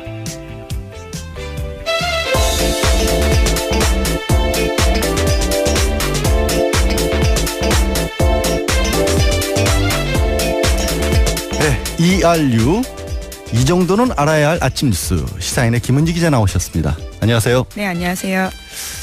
김은지 기자, 김동연 경제부총리와 인연이 있으시더라고요. 칼럼을 하나 쓰셨어요. 예, 직접 관계가 있는 건 아니고요. 예. 후보자의 아들과 인연이 있었는데 예. 알려졌다시피 후보자 아들이 몇 년 전에 백혈병으로 숨졌습니다. 예, 가까운 후배였던 모양이던데. 네. 칼럼에서 그때 이제 김은지 기자 본인의 아픔도 고스란히 묻어나는 그런 글을 써서 사람을 울컥하게 만들었어요. 예. 네, 저 그냥 후배 아버지로만 알고 있었는데 예. 실은 그렇게 고위공직자인 것도 빈소 가서 알았습니다. 아, 그래요? 평소에 네. 그런 것들이 드러나질 않았던 모양이에요. 네. 그러고 나서 한 달 후에 자식을 잃은 부모가 빈소에 왔던 분들한테 편지를 보내서 네. 한 번 또 마음에 좀 깊은 위로를 받았었는데 최근에 보니까 당시 공직인 시절에 세월호 유가족들한테 그렇죠. 칼럼을 썼더라고요. 예. 그것이 굉장히 좀 의미가 있다고 생각을 해서 그 마음 그대로 고위공직자로서 직분을 수행해줬으면 좋겠다라는 취지의 글을 쓴 바 있습니다. 예. 6월 6일자로 나갔었고요. 김동연 후보자가 당시 자신도 아들을 잃은 입장에서 세월호 부모들의 아픔에 공감하면서 그 마음을 그대로 공직에 이어나가겠다고 했고, 김은지 기자가 조금 전에 얘기했던 그 대목을, 그러니까 김동연 후보자가 당시 문상을 와주셨던 분들에게 한 달 정도 지내서 보낸 글이 있는데 인용하셨던 부분을 제가 적어왔어요. 읽어드릴게요. 저희는 늘 이 세상이 아름답다고 생각했습니다. 힘든 일, 어려운 일조차 세상을 아름답게 만드는 요소라고 생각했습니다.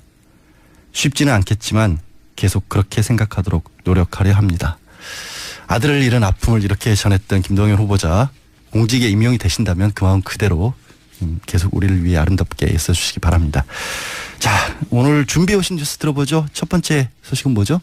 네, 어제 법무부와 대검찰청 합동감찰반이 사건 연루자들의 징계 수위를 발표했습니다. 예. 이른바 돈봉투 만찬 사건인데요. 이영렬 전 서울중앙지검장과 안태근 전 법무부 검찰국장에 대해서 면직을 청구했습니다. 네네. 법무부가 징계를 확정하면 두 사람은 곧바로 검사직을 박탈당하고 2년간 변호사 개업에 제약을 받습니다. 네.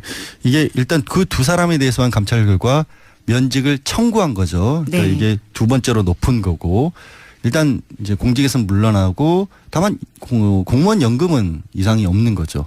그리고 2년 동안 변호사 일을 못 하는 거고 2년 후에 이제 할 수 있는 거고.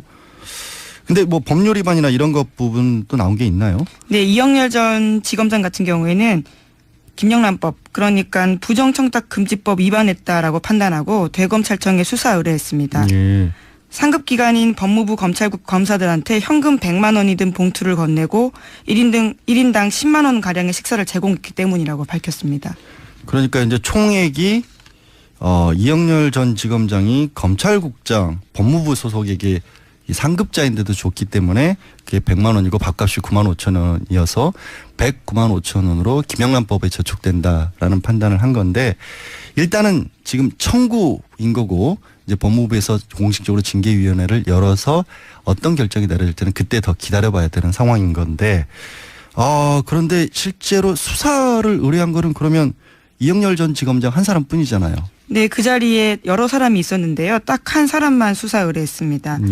게다가 특수활동비 관련해서도요. 대통령이 특수활동비 문제 있지 않냐면서 관련된 내용들 좀 조사해달라고 요청한 바가 있는데 이에 대해서도 어제 발표가 따로 없었습니다. 그럼 뭐 안 했다는 거예요? 어떻다는 거예요? 네, 대통령 주문 사항을 이행하지 않은 건데요. 이에 대해서 합동감찰반 쪽은 시간이 부족해서 조사 결과 내지 못했다라면서 합동 TF 만들어서 조사 이어가겠다라고 하는 겁니다. 지금 김영란법이 적용이 되는 게 이영렬 전 지검장 한 사람만 됐는데 지금 안태근 검찰국장도 같이 주고받았잖아요. 근데 그게 왜 그렇냐면 이게 이게 김영란법 자체가 상급 기관이 하급 기관에게 주는 것은 저촉이 안 되고, 왜냐하면 상급 기관이니까 뭐 이렇게 청탁 같은 걸 받을 가능성이 없다라고 보는 거고, 그런데 하급 기관이 이 상급 기관에게 주는 것은 뭐 잘 보여서 어떻게 이익이라도 얻을 수 있기 때문에 이것만 지금 처벌을 한단 말이에요. 그래서 지금 하급 기관이라고 본 서울중앙지검장만 처벌을 한 건데, 문제는 이게 모순된 게 뭐냐면 아시겠지만 그날은 선배랍시고, 그렇죠. 사실상 검찰이라고 하는 조직은